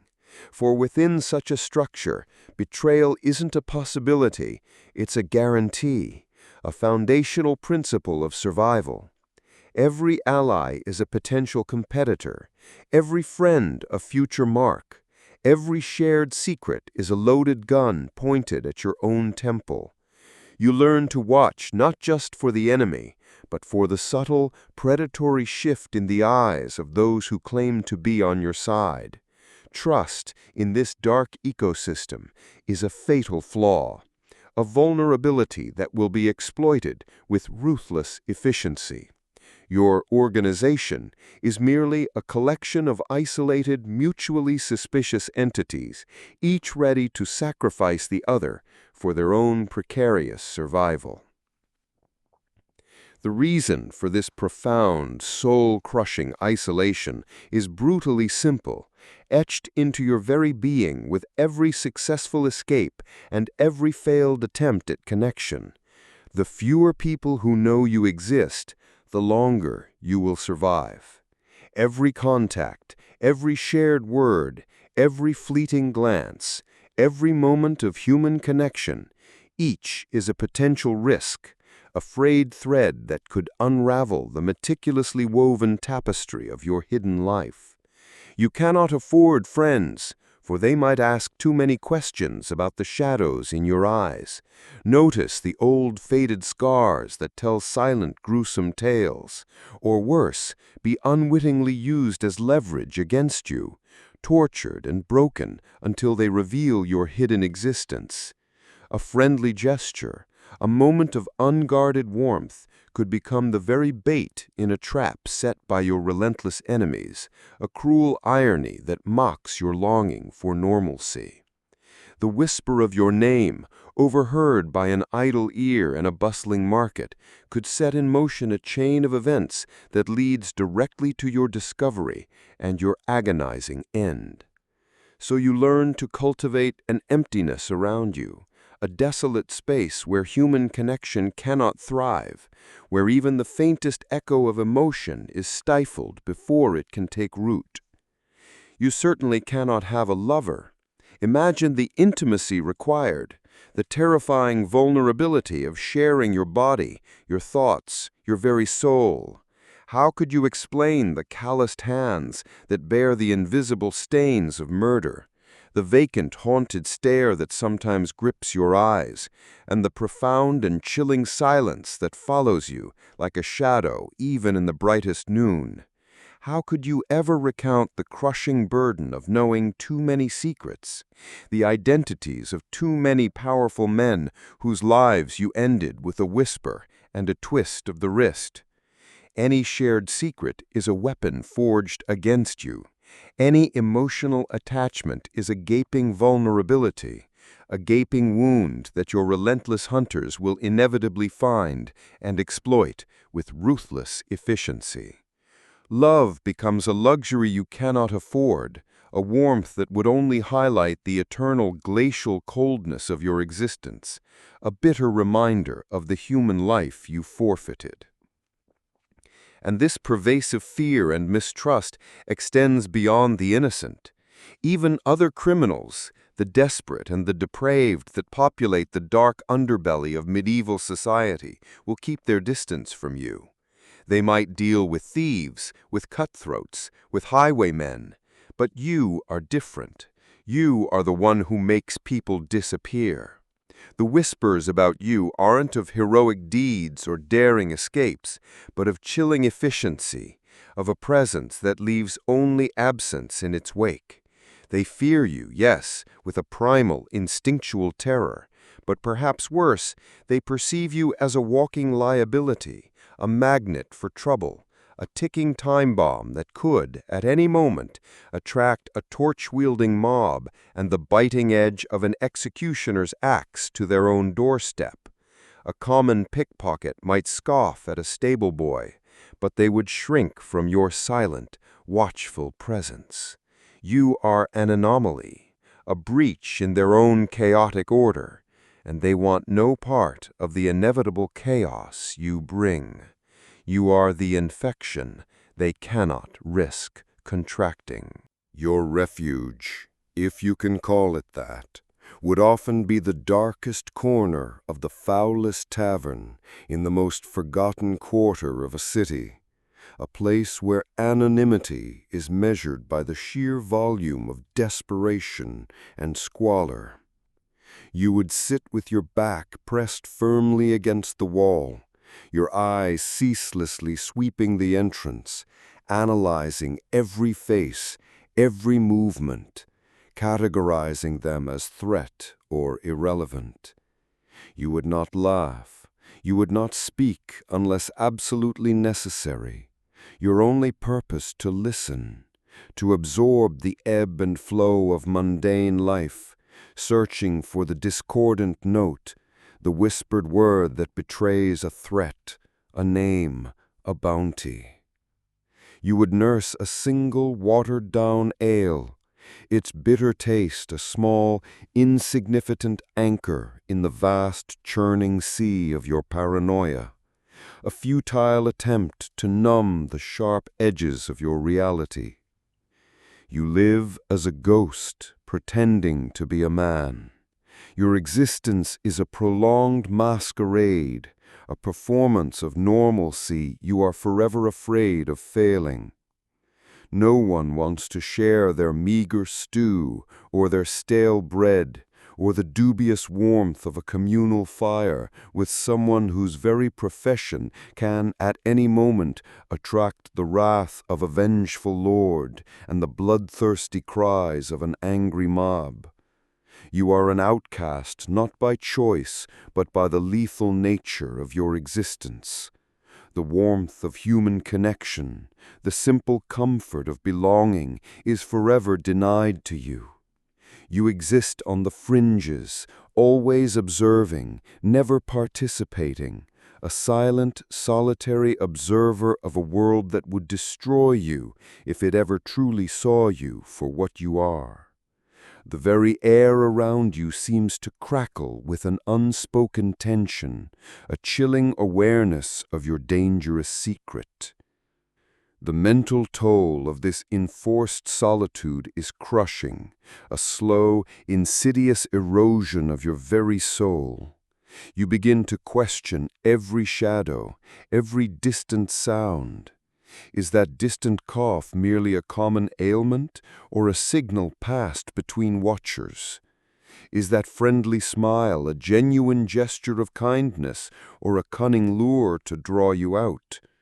Sleep, when it comes, is shallow and tormented, plagued by vivid nightmares of your victims, their faces contorted in their final moments, and by the ever-present specter of those who hunt you, their unseen forms lurking just beyond the veil of slumber. You develop a kind of hyper-awareness, a state of perpetual vigilance that leaves you utterly, profoundly exhausted, yet unable to truly rest. Your own thoughts become a dangerous landscape where suspicion breeds paranoia, and paranoia distorts reality into a maze of traps and betrayals. You become a prisoner within your own mind, the walls of isolation closing in, tighter and tighter, until your very sanity feels stretched to its breaking point. Consider the subtle yet agonizing twists in this lonely existence. The moments when, perhaps, a child in the tavern, innocent and unaware of the monster you have become, offers you a piece of their bread or smiles without fear. Those fleeting instances of unadulterated human kindness, instead of offering comfort, would often feel like a cruel jab, a sharp, twisting reminder of the life you can never have, the simple joys forever out of your reach. You would have to force your gaze away, to deny yourself even that momentary warmth, lest it weaken your resolve, or worse, put the innocent child in danger by association with your cursed existence. The price of success, the price of survival, is the gradual petrification of your soul, turning every potential connection into a dangerous liability, every spark of hope into a source of agonizing pain. The most insidious twist of all is the chilling realization that this isolation isn't just a consequence of your actions, it becomes an integral, inescapable part of your survival strategy. You stop wanting to connect.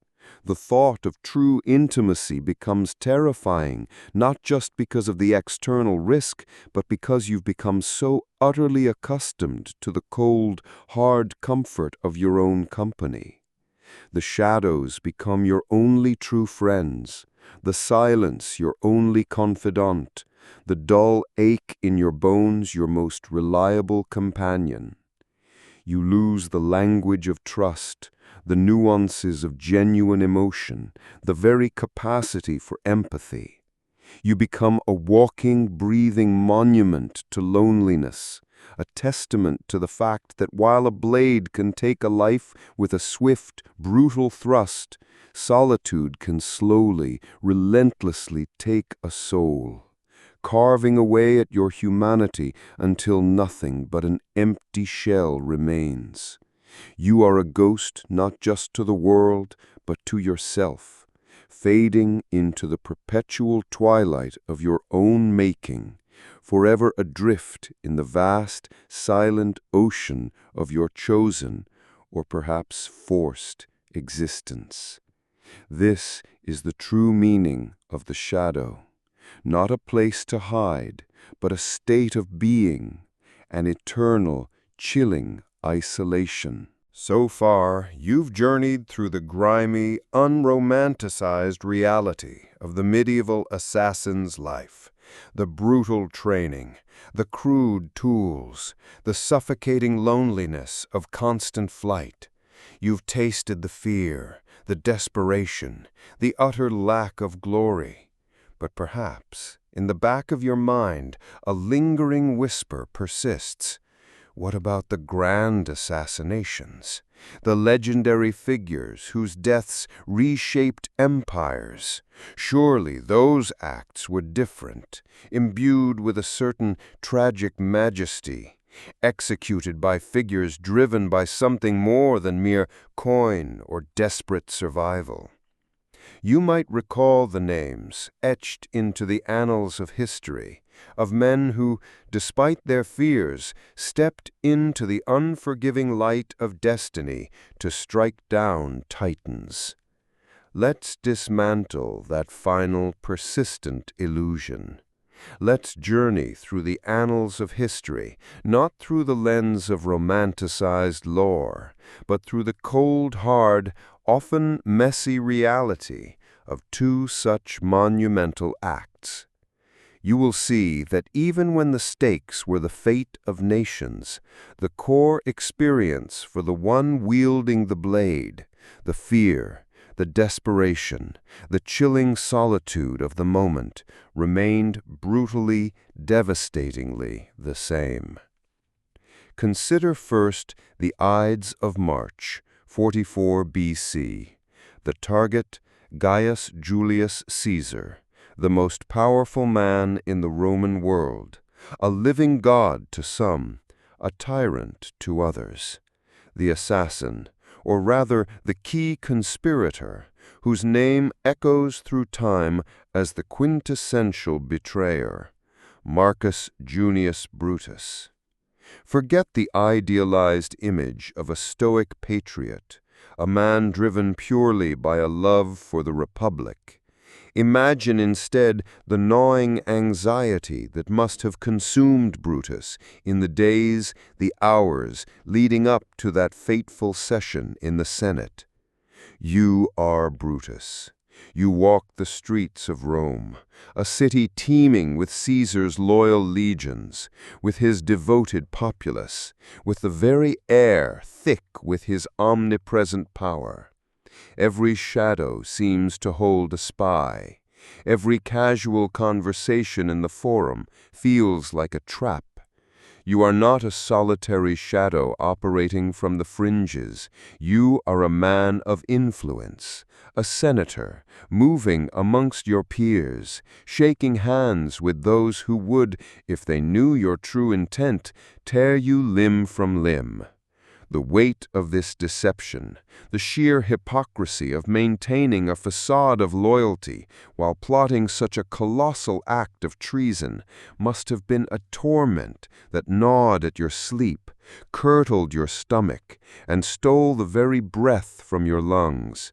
The constant fear of exposure, not from a guard, but from a trusted friend who notices a flicker in your eyes, a tremor in your voice. This is a betrayal of the self as much as it is of Caesar. The plan itself, rather than being a meticulously crafted masterpiece of stealth, was a desperate, chaotic gamble orchestrated by some 60 senators. 60 men, each burdened by their own fears, their own motivations, their own capacity for doubt, or worse, for unexpected revelations. Imagine the sheer logistical nightmare of coordinating such a multitude of volatile personalities, each whispering in hushed tones, each watching the others with a keen, suspicious eye. The risk of one weak link, one fearful confession, one accidental slip of the tongue was astronomical. You, as Brutus, would have lived with a sword hanging by a thread over your head, not from Caesar, but from the very men you called conspirators. The setting was not a moonlit alley or a fortified bedchamber, but the very heart of Roman power, the theater of Pompeii, where the Senate was meeting. Caesar, despite warnings, arrives. He is surrounded by his powerful allies, by his personal guards, by the very senators who are about to plunge their daggers into him. This is not a silent, clinical dispatch. This is a public, visceral act of violence, fueled by desperation and ideological fervor. You, as Brutus, would have been amongst the first to strike, perhaps with a dagger you normally used for mundane tasks, or one hastily acquired. The initial stab, by another conspirator, Casca, is said to have missed, merely grazing Caesar's neck. A fumble, a sign of human frailty even in such a monumental moment. The scene that unfolds is not a ballet of death, but a brutal, chaotic flurry of bodies and blades. Caesar, wounded, struggles. He calls out, perhaps in defiance, perhaps in disbelief. The senators surge forward, a tangled mass of robes and flashing steel. It is messy, it is panicked, it is utterly terrifying. The air would be thick with the stench of blood, sweat, and the sudden, overwhelming horror of the moment.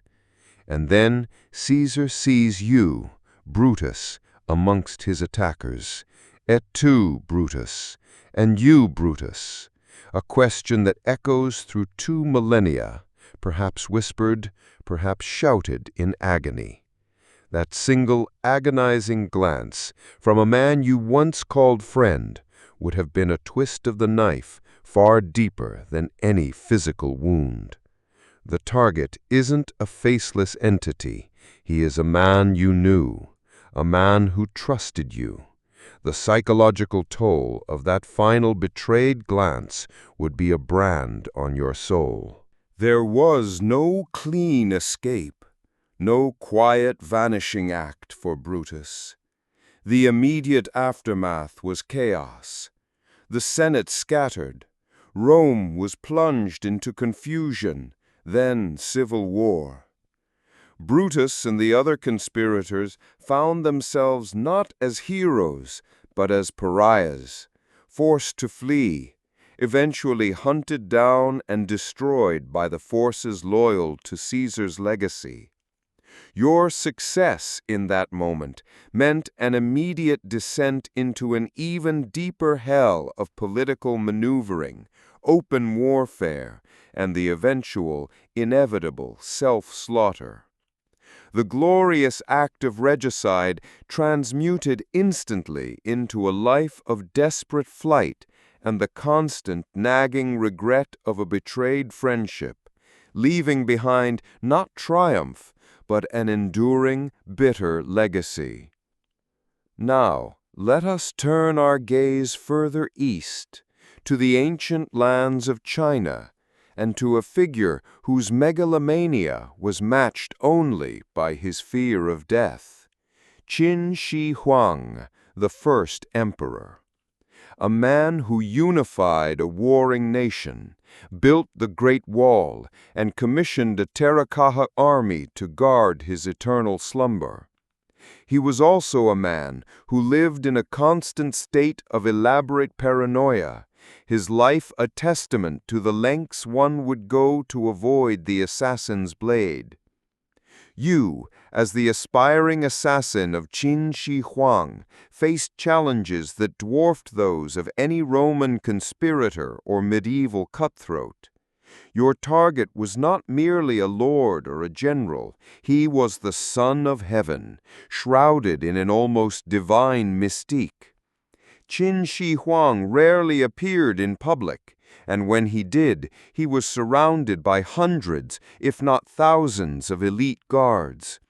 He practiced a form of ghostly travel, moving between his numerous palaces and residences along secret, interconnected pathways, his actual location known to only a handful of the most trusted officials.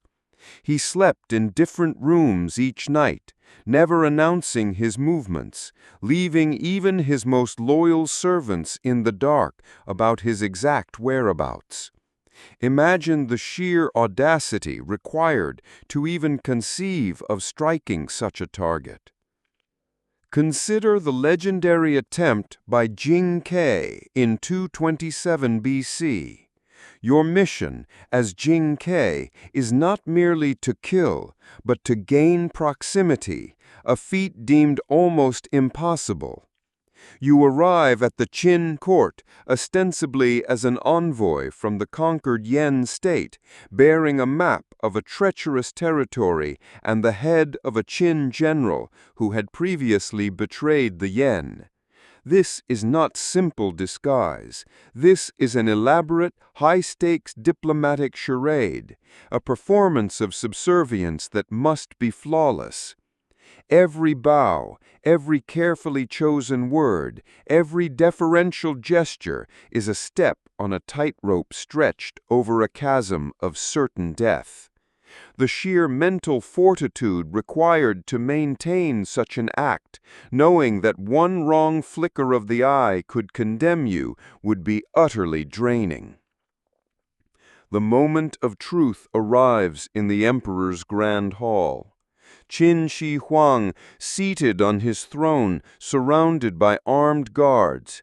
You, Jing Ke, approach with Fan Wuji's head and the map scroll. The twist comes as the map is unrolled. Hidden within its layers is a poisoned dagger, short and sharp, designed for a swift, close-quarters strike. The moment the dagger is revealed, the hall explodes into chaos. This is not a clean, silent assassination. This is a desperate, frantic struggle against overwhelming odds. The emperor himself, though surprised, is not a helpless victim.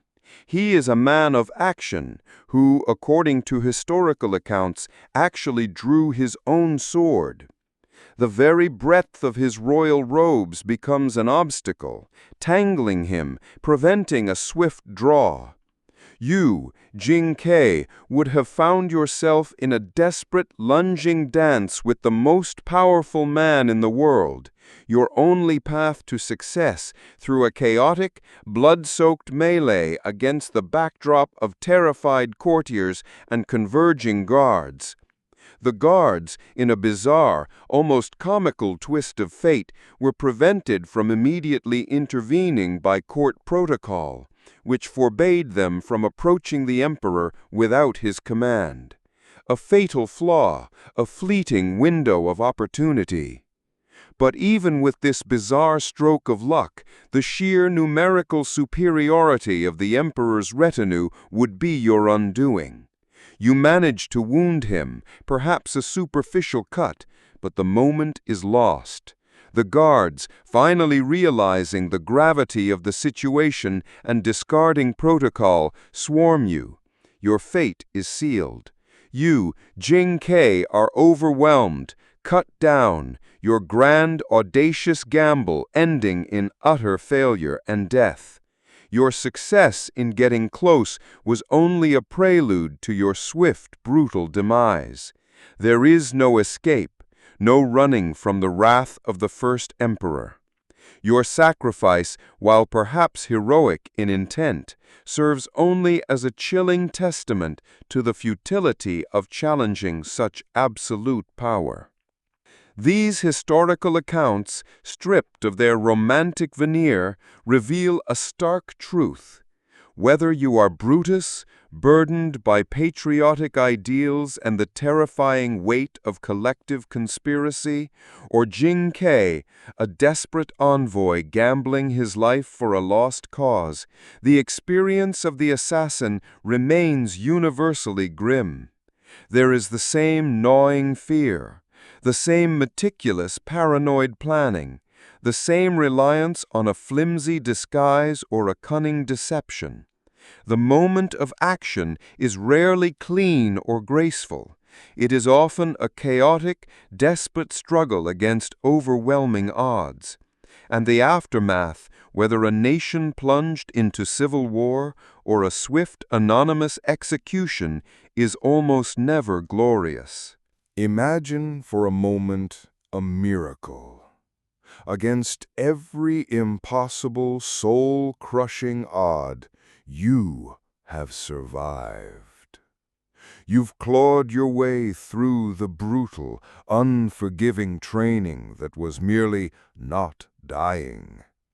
You've navigated the treacherous landscapes of medieval cities, infiltrated impregnable fortresses, and escaped pursuits that should have been your end. You've endured the venomous whispers of spies, the agonizing sting of betrayal, the dizzying disorientation of near-fatal poisons, and the relentless, suffocating paranoia that gnawed at your sanity. You have outlived your most dangerous enemies, seen the demise of the very patrons who hired you, and perhaps, most chillingly, buried the last vestiges of your own conscience. You stand, a ghost among the living, a survivor in a world designed to consume you. Now what? Retirement?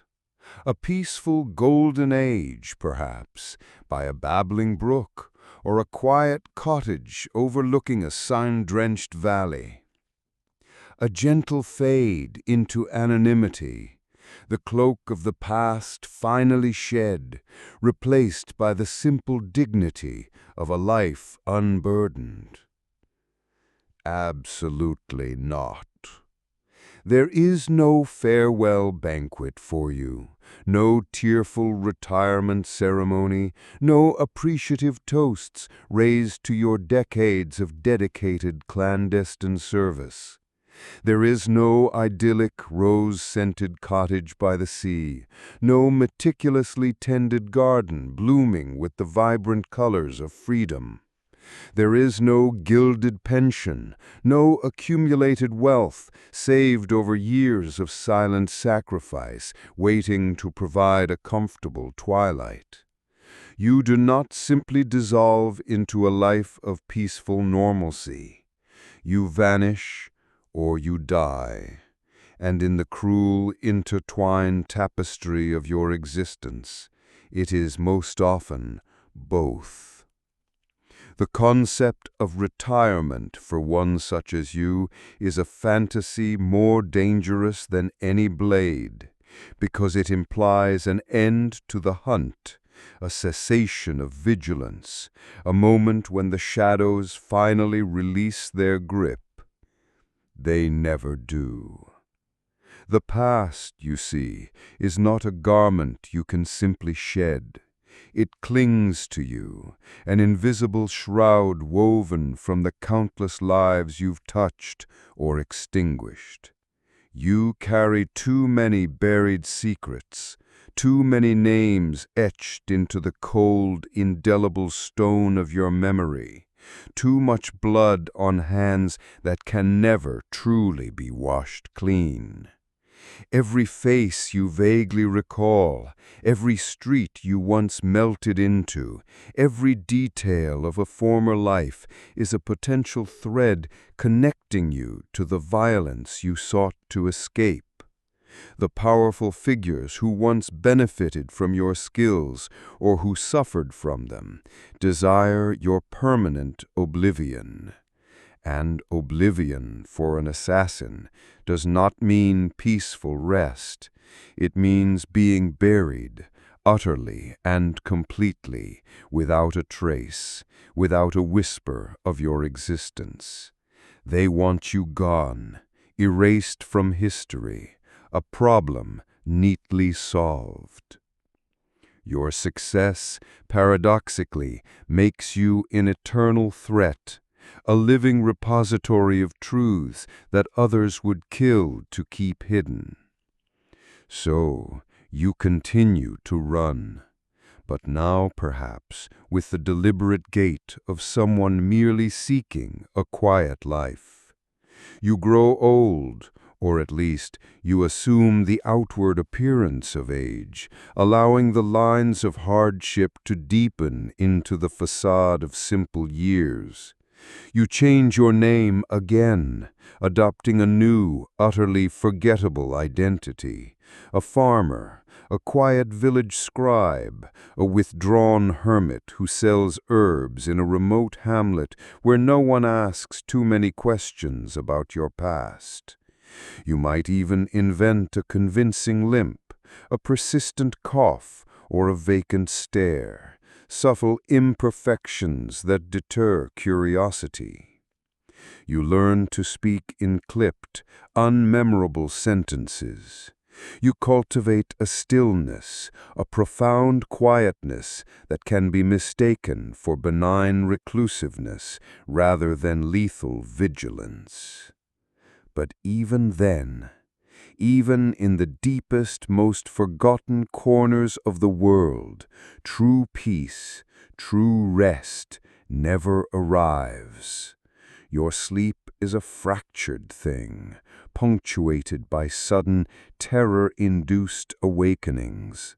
The nightmares are not of monsters under the bed, but of faces you once saw in their final moments, or the glint of a blade you narrowly avoided. Your bed becomes a battlefield, your dreams a relentless pursuit. The paranoia, far from fading, becomes a permanent resident within your skull, a low, constant hum just beneath the surface of consciousness. Even when there is no active contract on your head, when no one is explicitly hunting you, you live in the persistent dread that some young, ambitious, newly forged assassin, perhaps seeking to make a name for themselves, might have received a cryptic contract for an old shadow, a dangerous relic of the past. The idea that your own kind might be the ones to finally put you down, a chilling poetic justice, is a constant, gnawing fear. Every unexpected knock at your door sends a jolt of ice through your veins, your hand instinctively going to the hilt of a concealed knife. Every stranger on the road, every new face in the village market is meticulously scrutinized, assessed for the faintest flicker of recognition, the subtle tell that reveals they might have seen you before. You stop dreaming, not just because dreams are dangerous, blurring the lines of reality and making you vulnerable to the waking horrors, but because the act of dreaming itself requires a surrender, a letting go that you can no longer afford. You cannot truly love, for love requires a leap of faith, a shared vulnerability that would expose your darkest secrets and put another life at catastrophic risk. You cannot relax, not fully, for relaxation dulls the senses and invites disaster. You cannot laugh too loudly, for true uninhibited joy is a siren song that draws unwanted attention, a weakness that betrays the mask of the ordinary. The simple, comforting rhythms of a normal life become alien luxuries. Your senses, once honed for the hunt, are now perpetually tuned for danger. A distant bell tolls, and you wonder if it's a warning. A bird cries out, and you search for a hidden watcher. Your life becomes a series of calculations, a constant low-level war waged against the unseen forces of memory and retribution. The isolation, which began as a tactical necessity, becomes your fundamental state of being, a cold, hard shell that no warmth can penetrate. The subtle twist in this retirement is the realization that the greatest threat isn't always the blade of an enemy, but the blade of your own mind, constantly carving away at your humanity. The lack of true sleep, the constant fear, the utter absence of human connection, these are the slow poisons that corrode your being.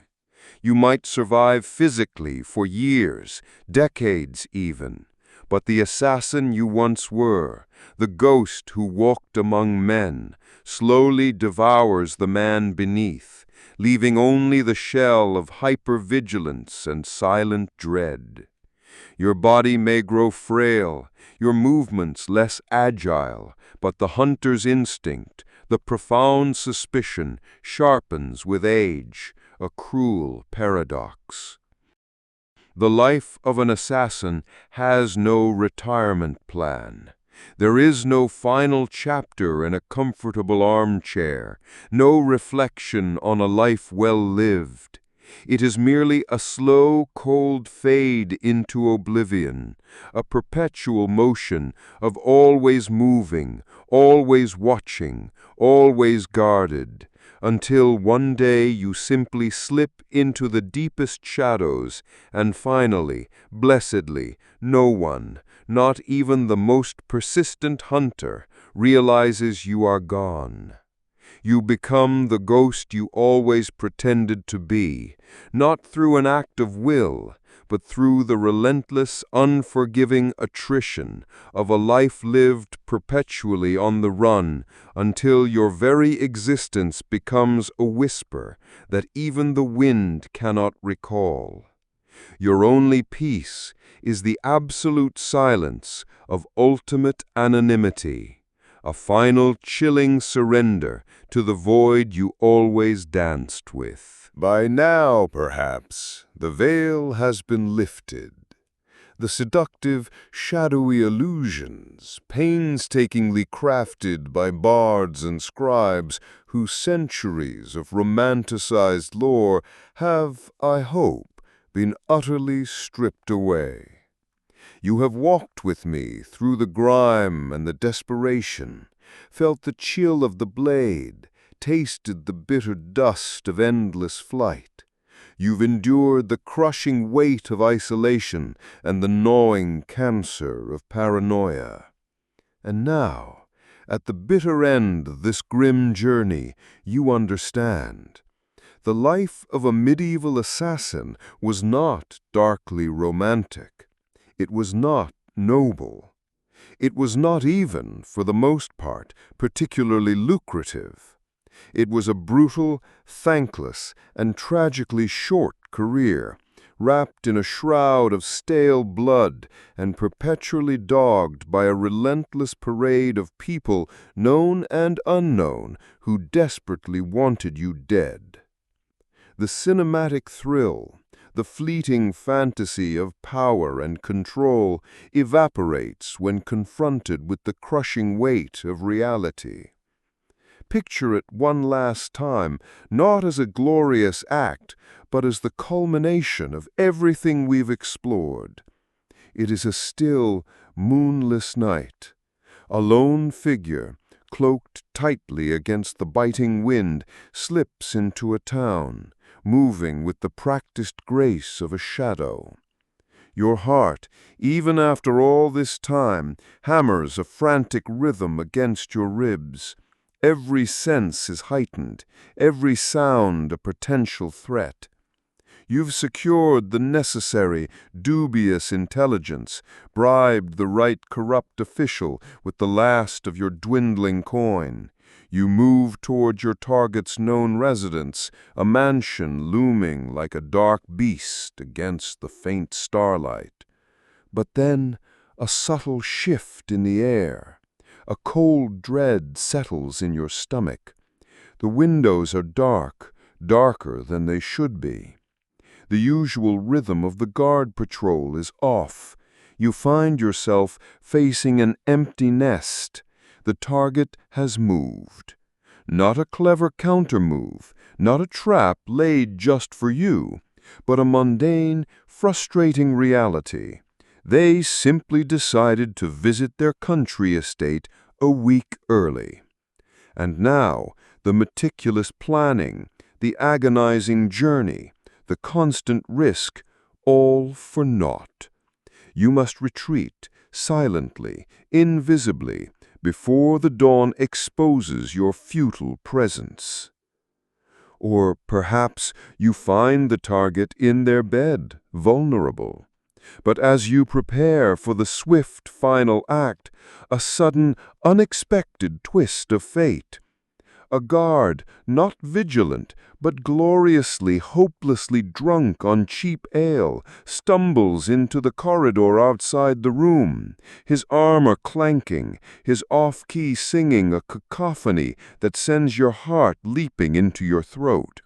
He is belligerent, not alert, but his very presence, his clumsy movements, force you to freeze, to become utterly still, knowing that one wrong sound, one unnatural silence will draw his bleary attention.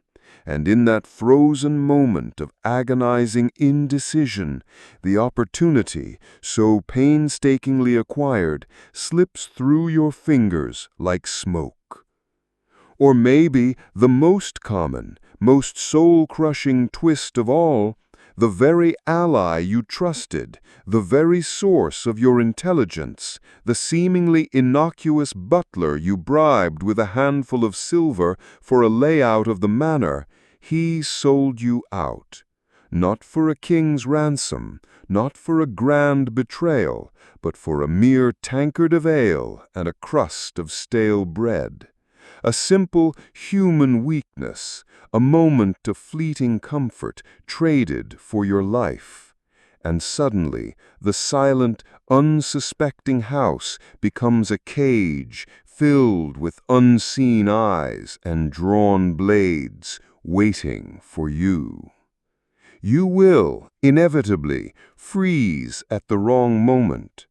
You will stab the wrong person in the chaos of a darkened hallway.